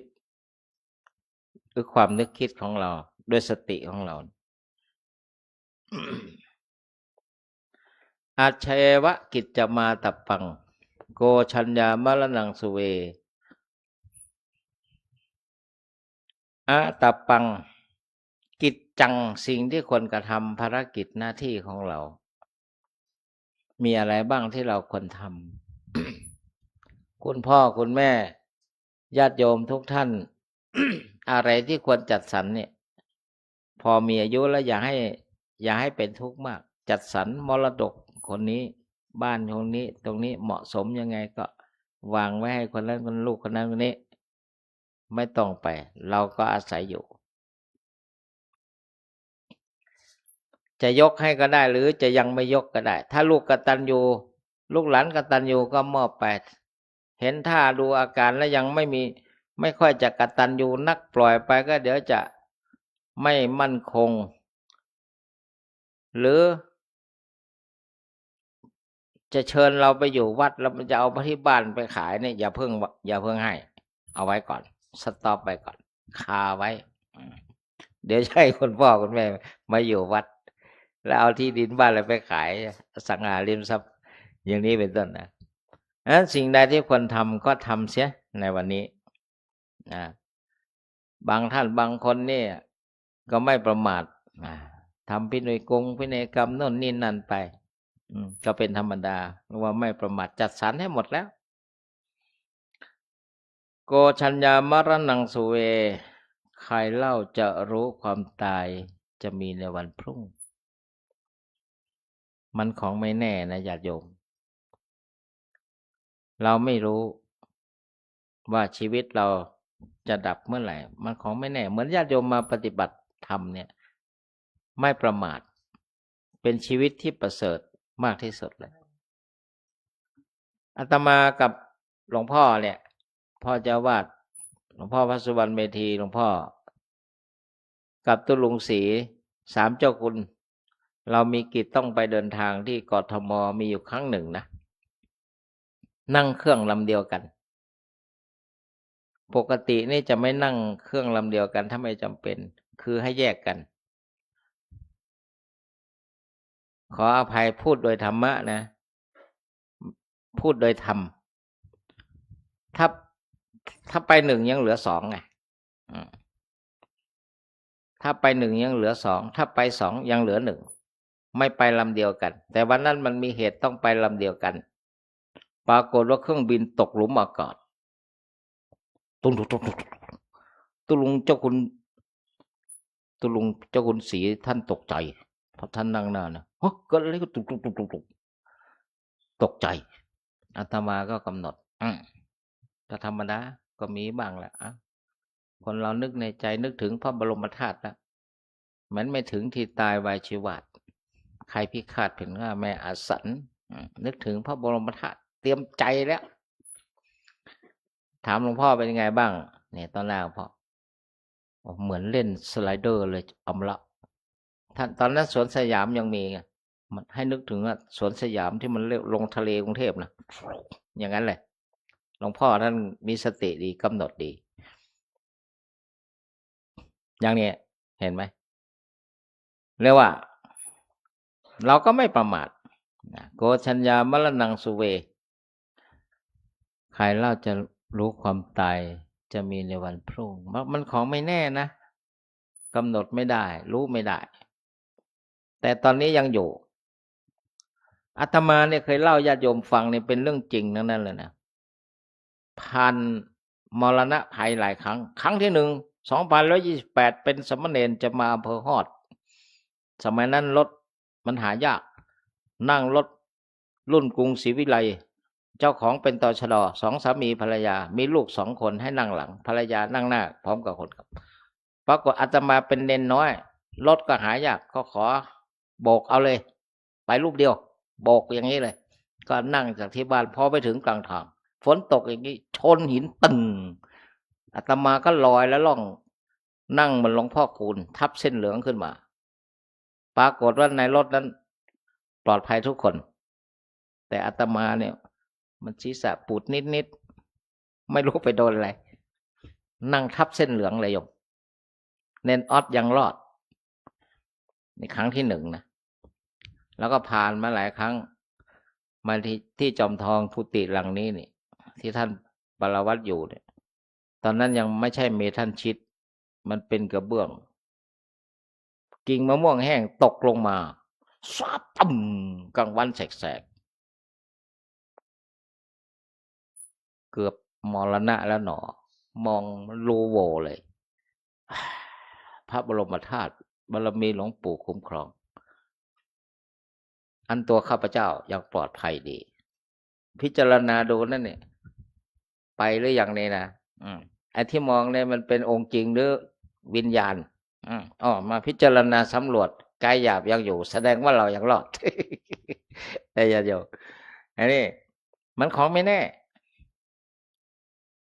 นะของไม่แน่ อย่าไปประมาทแต่วันนี้ขออยู่ก่อน นะหิโนสังขารันเตนะมหาเสเนนะมัจจุนาเพราะว่าความผัดเพี้ยนต่อรองกับมัจจุราชผู้มีเสนาใหญ่ย่อมไม่มีความต่อรองกับเสนาแห่งมัจจุราชเสนาแห่งมัจจุราชคือยังไงก็มันโรคภัยไข้เจ็บสรีระร่างกายของคนเราโลคะนิทังปพังคุณหลังเป็นรังแห่งโลกต้องแตกสลายเป็นธรรมดาตอนนี้มันยังไม่เป็นยังหนุ่มแน่นต่อไปมันก็อาจจะเป็นเนี่ยมันก็จะเป็นนั่นแหละนะเดี๋ยวก็เป็นอย่างที่หลวงพ่อบอกเขาเบาหวานความดันไตเสื่อมเป็นโน่นเป็นนี่เป็นนั่นอะไรของมันอย่างเงี้ยนะเป็นกระเพาะเป็นลำไส้เป็นตับเป็นโน่นเป็นนี่ไปอะไรเงี้ยนะที่อาตมากลัวเนี่ยจะไม่นี่เด็ดขาดแล้วคือไอ้ที่เขาเรียกว่าอะไรนะแม่วาสนาไอ้ที่ล้างระบบลำไส้ท็อกอะไรนะ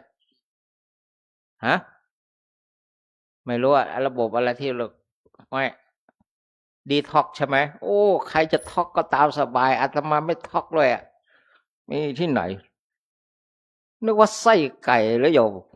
ล้างไส้เนี่ยหรือเป็นระบบยังไงแต่ว่าบางท่านเขาก็ทำได้นะอันนี้อาตมาส่วนตัวแล้วไม่ยอมท็อกหรอกเดินรอบหนองหลวงพอละวันละ3 รอบนะป้าแววมันเหมือนไส้ไก่เหรอมันดีท็อกไงนะ แต่ก็เราก็ไม่ว่าใครนะอันนี้ส่วนตัวเสนาแห่งมัจจุราชมันมากมายมาเตือนแล้ววันหนึ่งนะใครกินยาหรือรับประทานยาเป็นกอบเป็นกำเนี่ยนะนั่นแสดงว่าเสนาแห่งมัจจุราชก็มาเตือนเราบ้างแล้วนะก็มาเตือนบ้างเหมือนกันทานยาเคมีมากเกินไปโรคนั้นหายแต่ว่ามาลงที่ไตนี่เหมือนหม้อกรองมันกรองสารเคมีไว้นะประมาณนี้นะเสนาแห่งมัจจุราชก็มาเตือน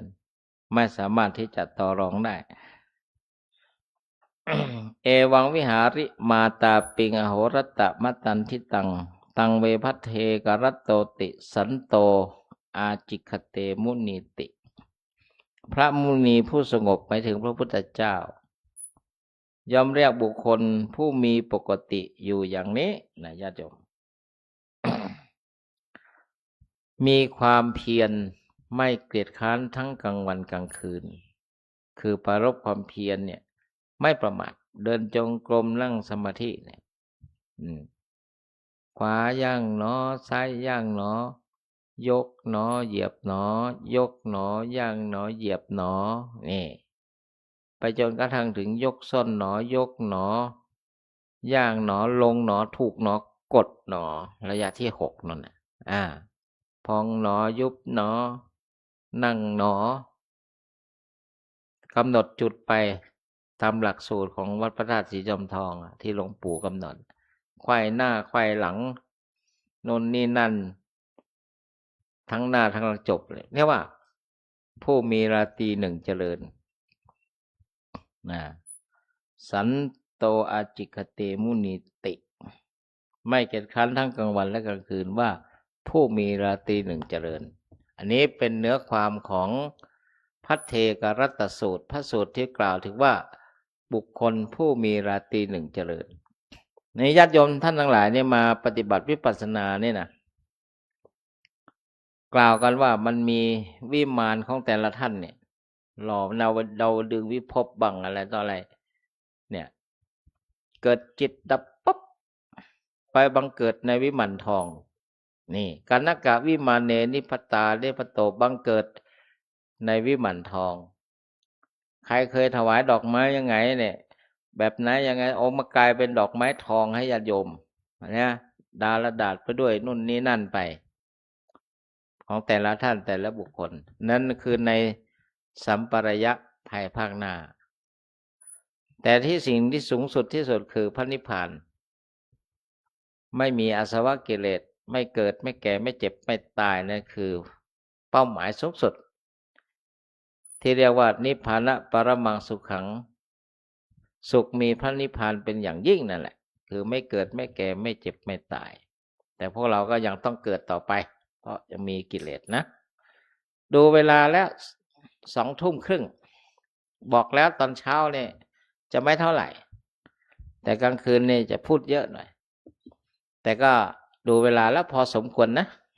เดี๋ยวญาติโยมพวกเราก็จะได้เวียนเทียนประทักษิณกันไป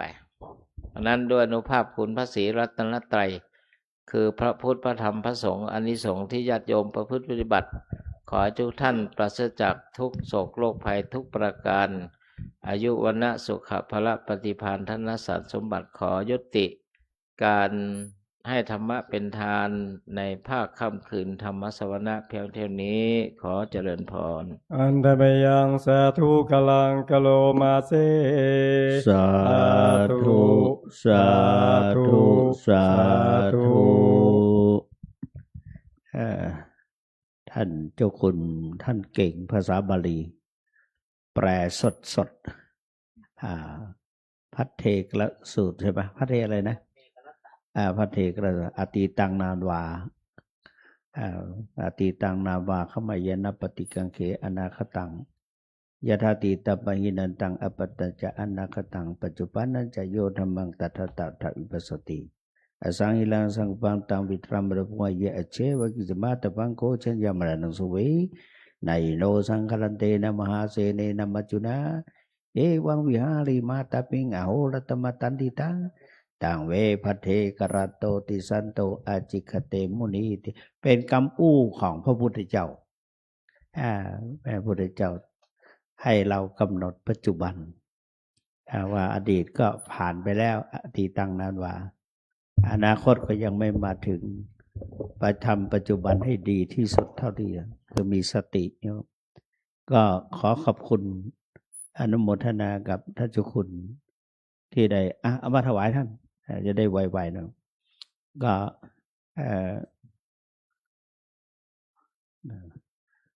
จะได้เอาวางข้างบนท่านจะได้ให้พรนิมนต์ให้พรเนาะให้พรแล้วรับต่อไปรับแล้วจะให้พรแล้วมีความประสงค์จะถวายผ่านพระเดชพระคุณหลวงพ่อถวายเป็นน้ำปันนะแก่พระวิปัสสนาจารย์ผู้อบรมนะ ยะถาวาลิวหาปุราปริปุเรนติสาคารังเอวเมวะอิโตทินังเปตนังอุปกปติอิชิตังปฏิตังตุมหังคิปะเมวะสมิจจตุสพเพปุเรนตุสังคปาจันโทปนะละโสยถามณิโชติละโสยถาเตอัทลทาสุขิตาวิรุณหาพุทธศาสเนอโรคาสุขิตาทัสสะสเปยาติภิสปิติโยวิวัชชันตุสัพพะโลโควินัสตุมาเตภวัตวันตรายโยสุขีทิคายุโกภวะอภิวาทนะสิริสันนิจังอุทาปัจจยโน จตารโอธรรมาวัฏันติอายุวโนสุขังพลัง สา สาธุสาธุ สา สา ธุ ธุ มาถวายตอนนี้เลยพระจะได้ให้ปอนน้ำปนะพร้อมกันเลยเนาะสัพพะโลกเวเนโมโตสัพพะสันตาปวาชิโตสัพพะเวรมเตกันโตเนปโตจตุวังภวสัพพิติโยวิวัชชันตุสัพพะโลกเวนัสตุมาเตภวัตวันตรายโยสุเข ติขา ยุ ยุ โก โก ภวะอภิวาทนาสิเรสเนจังโว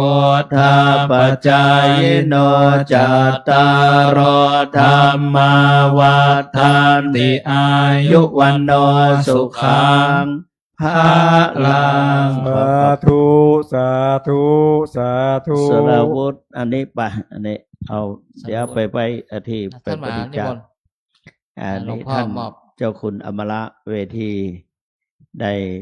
บำรุงค่าน้ำปะนะของผู้ที่มาวิปัสสนาจารย์เอาไปถวายนนนะอ่า ญาติโยมถือสักการะในมือหลวงพ่อจะแนะนำแล้วก็ท่านมหานำญาติโยมบูชาด้วยดอกไม้ธูปเทียนนะ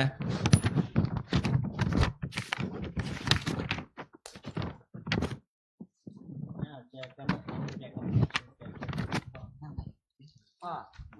เข้ามารับจบมานี่จบมา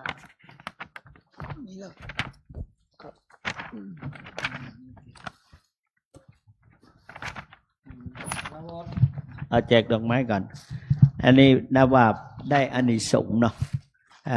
ได้กุศล ได้บุญได้กุศล วันนี้ท่านเจ้าคุณได้นำเอาบาลีบทสวดต่างๆเนี่ยความประสงค์ของอาตมากับหลวงปู่ว่าเนี่ยอยากจะให้ท่านพระมหาปรริญญาทั้งหลายที่ได้สอบผ่านมาแล้วเนี่ยได้เอาบทสวดต่างๆเอาความหมายมาให้ฟังแล้วก็แทรกด้วยธรรมะท่านเจ้าคุณนั้นมีหลายหลากประสบการณ์นัก ได้หลายอย่างทำให้เราย้อนอดีต แต่ละยุคก็ขอขอบคุณไว้ณโอกาสนี้ต่อไปข้าวหน้าก็หวังว่าท่านพระมหาปรริญญาทั้งหลาย จะได้เอาแบบอย่างเอาบทสวดต่างๆ ได้มาบรรยายคือกับศรัทธาญาติโยมได้ฟังได้รู้ได้เข้าใจ และได้ความหมายจากพระสูตรต่างๆ บทสวดมนต์ต่างๆว่ามีความหมายอย่างใดอย่างใดแล้วก็จะได้ทราบซึ่งในข้อในคำสอนที่เป็นบทสวดต่างๆตลอดถึงคำสอนสวดอภิธรรมเนี่ยบอกใช่ว่าบ่เป็นมงคลนะเพราะเป็นธรรมะอันเอกนะอภิธรรมเนี่ยศรัทธาญาติโยมแต่ว่าเพิ่นเอาไปสวดในงานศพก็เพราะว่าพระพุทธเจ้าเอาไปโปรดแม่เปิ้นที่บนสวงสวรรค์พุทธมารดาเกี่ยวกับดวงจิตของคนเฮาน่ะกุศลจิตอกุศลจิตน่ะโอ้เป็นจิตเป็นจะได้เนี่ยเฮาไปมาในเกี่ยวกับจิตกับใจของเฮาเพราะว่าจิตเตนะนิยติโลโกสัตว์โลกจิตเป็นตัวไปดูท่องเที่ยวไปในสังสารวัฏ31ภพภูมิกันนะอันนั้นหลักหลวงปู่จึงมาสอนให้สำรวมจิตสำรวมใจฝึกจิตฝึกใจเราการที่เราฝึกจิตฝึกใจเขาได้เปรียบนะอันนั้นมาในสวดนี่นอกจากโลกสมมุติว่าเป็นการทดแทนพระคุณเป็นอภิธรรมเป็นธรรมชั้นยอดเป็นอุดมธรรมเป็นอย่างก็โลกุตละจิตโลกุตละธรรมแล้วก็พระสัทธาญาติโยมทั้งหลายที่เปิ้นฮือสวดระยะนี้ตั้งแต่พระพันปีหลวงสมเด็จพระพันระยะนี้อยู่ในเทศกาลหรือว่าอยู่ในเวลาที่ไทยเราต้องสูญเสียสมเด็จพระพันปีหลวงแล้วก็มาถึงองค์พาเนี่ยเจ้าฟ้าหญิงองค์พาคือเพิ่นยาวจำบ่ได้นะก็เนี่ยเขาไปพออาตมาไปพอตั้งแต่เปิ้นตัวน้อยๆมานะน้ำตาตื่นไหลน้ำตาไหลอินดูมัน เขาตันเขาต้องเอาได้หันเพิ่นไปในที่ต่างๆก็แล้วก็มาเตือนตัวเขาว่าไปประมาทถ้าจะขุนประมาทอาเชื่อว่ากิจมาตปังโกชัญญามรณังสุเวเพราะว่าทำความเพียรเนี่ยตั้งแต่บัดเดียวไปในสติแล้วก็เพราะว่าบะฮูเนี่ยว่าภัยจะตายเมื่อใดแล้วก็ความตายจะมีในวันพรุ่งนี้ภัยสามารถจะฮู้ได้น่ากลัวนะเพราะนั้นก็เฮาบ่ประมาณเฮาก็บ่กลัวละตื่นตัวตื่นใจก็ขออนุโมทนาไว้ณโอกาสนี้ภัยนำสารวุฒินิมนต์นำเชิญทุกท่านอิมินาสการเณตังพุทธังอภิปูชยามาอิมินาสการเณตังธัมมังอภิปูชยามาอิมินาสการเณตังสังฆังอภิปูชยามาอะระหังสัมมาสัมพุทโธภควาพุทธังภควันตังอภิวาเทสวากขาโตภควตาธัมโมธัมมังนามัสสามิสุปฏิปันโนภควโตสาวกสังโฆสังฆังนะมามิมะยัมหะโขมะยังภควตังภควันตังสระนังคตาเราเป็นผู้ถึงซึ่งพระผู้มีพระภาคเจ้าพระองค์ใดว่าเป็นสรณะโยโนภควาสัทธาพระผู้มีพระภาคเจ้าพระองค์ใดเป็นศาสดาของเรายัสสจะมะยังภควโตธัมมังโรเจมะแลเราชอบใจธรรมของพระผู้มีพระภาคเจ้าพระองค์ใดอิเมหิสการเรหิตังภควันตังสะธัมมัง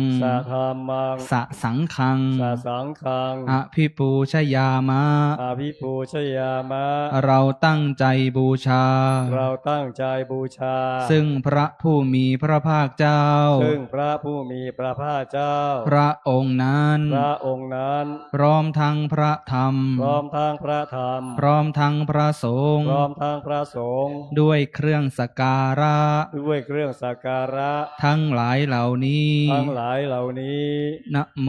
ตัสสะภะคะวะโตอะระหะโตสัมมาสัมพุทธัสสะนะโมตัสสะภะคะวะโตอะระหะโตสัมมาสัมพุทธัสสะนะโมตัสสะภะคะวะโตอะระหะโตสัมมาสัมพุทธัสสะอิติปิโสภะคะวะอะระหังสัมมาสัมพุทโธวิชชาจารณสัมปันโนสุขโตโรกวิทูอนุตตโรปุริสธรรมสารทิสาทาเทวมโนสานังพุทโธภควาติกายเยนะวาจายวเจตสาวาพุทเทกุกัมมังปะกตังมะยายังพุทโธปฏิคันหาตุอัจจยันตังการันตะเรสังวลิตุงวะพุทเทสวากขาโตภะคะวะตาธัมโมสันทิฏฐิโกอาการิโกเอหิปัสสิโก โอปัญญิโกปัจจตังเวทิตาโพวินยูหิติกายเยนะวาจายวเจตสาวาธัมเมกุกัมมังปะกตังมะยายังธัมโมปฏิคันหาตุอัจจยันตังการันตะเรสังวลิตุงวัฒมเม สุปฏิปันโนภะคะวะโตสาวกสังโฆโอชุปฏิปันโนภะคะวะโตสาวกสังโฆยายะปฏิปันโนภะคะวะโตสาวกสังโฆสามีจิปฏิปันโนภะคะวะโตสาวกสังโฆ ยะทิทังจัตตาริปุริสายุคานิอาถาปุริสาปุคลาเฮสัพพะคะวะโตสาวกสังโฆอาหุนายโยปาหุนายโยทักขินายโยอัญชริการณิโยอนุตตรังปุญญเขตังโลกาสาติกายเยนะวาจายวเจตสาวาสังเคกุกัมมังปะกตังมะยายังสังโฆปฏิคันหาตุอาจจยันตังกาลันตะเรสังวริตุงวสังเคครับต่อไปเราจะได้กราบสติปัฏฐานแล้วก็นั่งสมาธินะครับ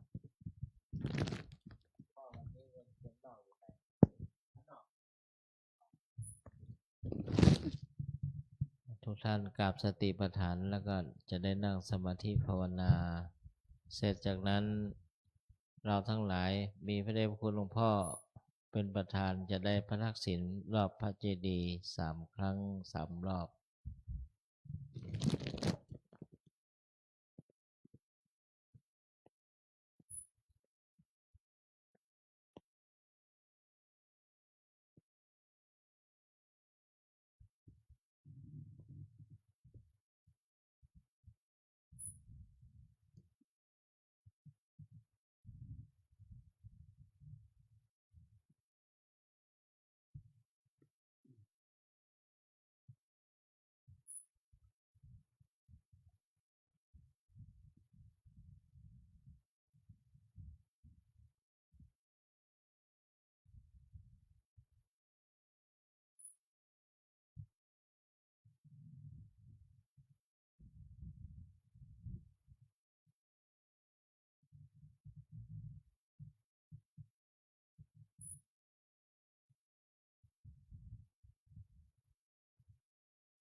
พอสมควรแก่เวลา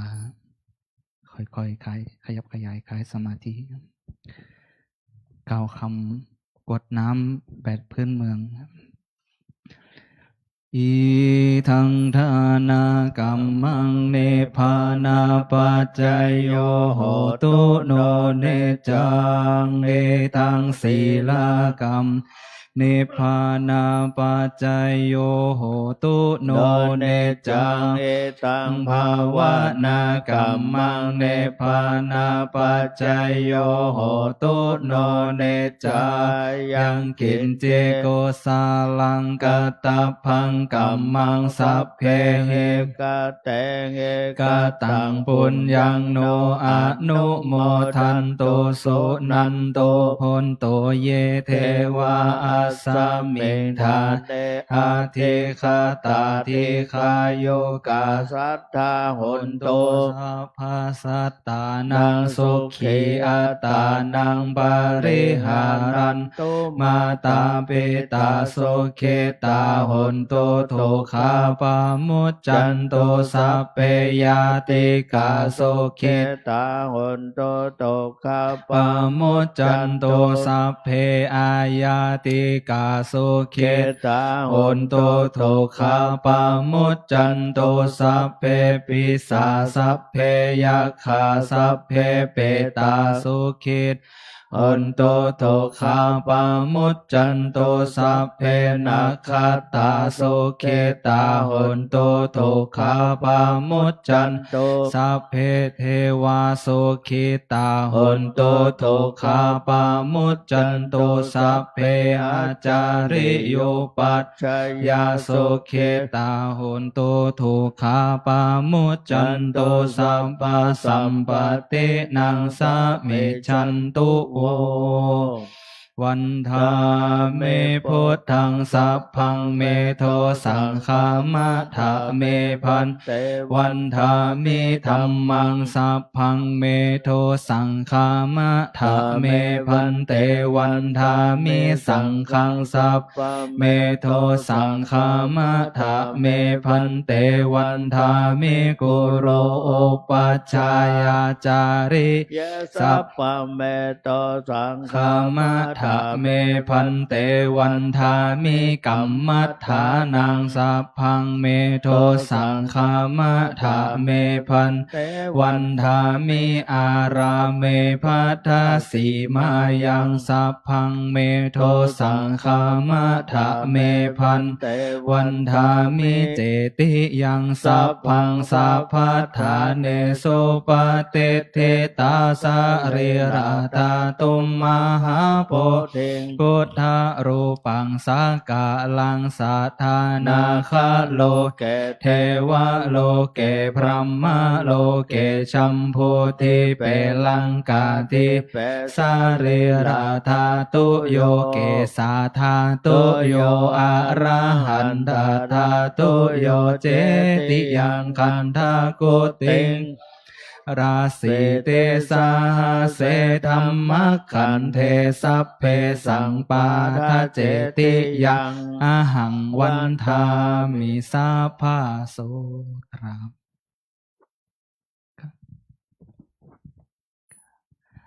น้อมตัวลงเล็กน้อย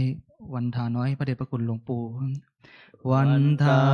เมพันเตสัพพังอปาราทังคามะทะเมพันเตมยากตังปุญญังสามินาอนุโมทิตาพังสามินากตังปุญญังไมหังทาตาพังสาธุสาธุอนุโมทามิกราบ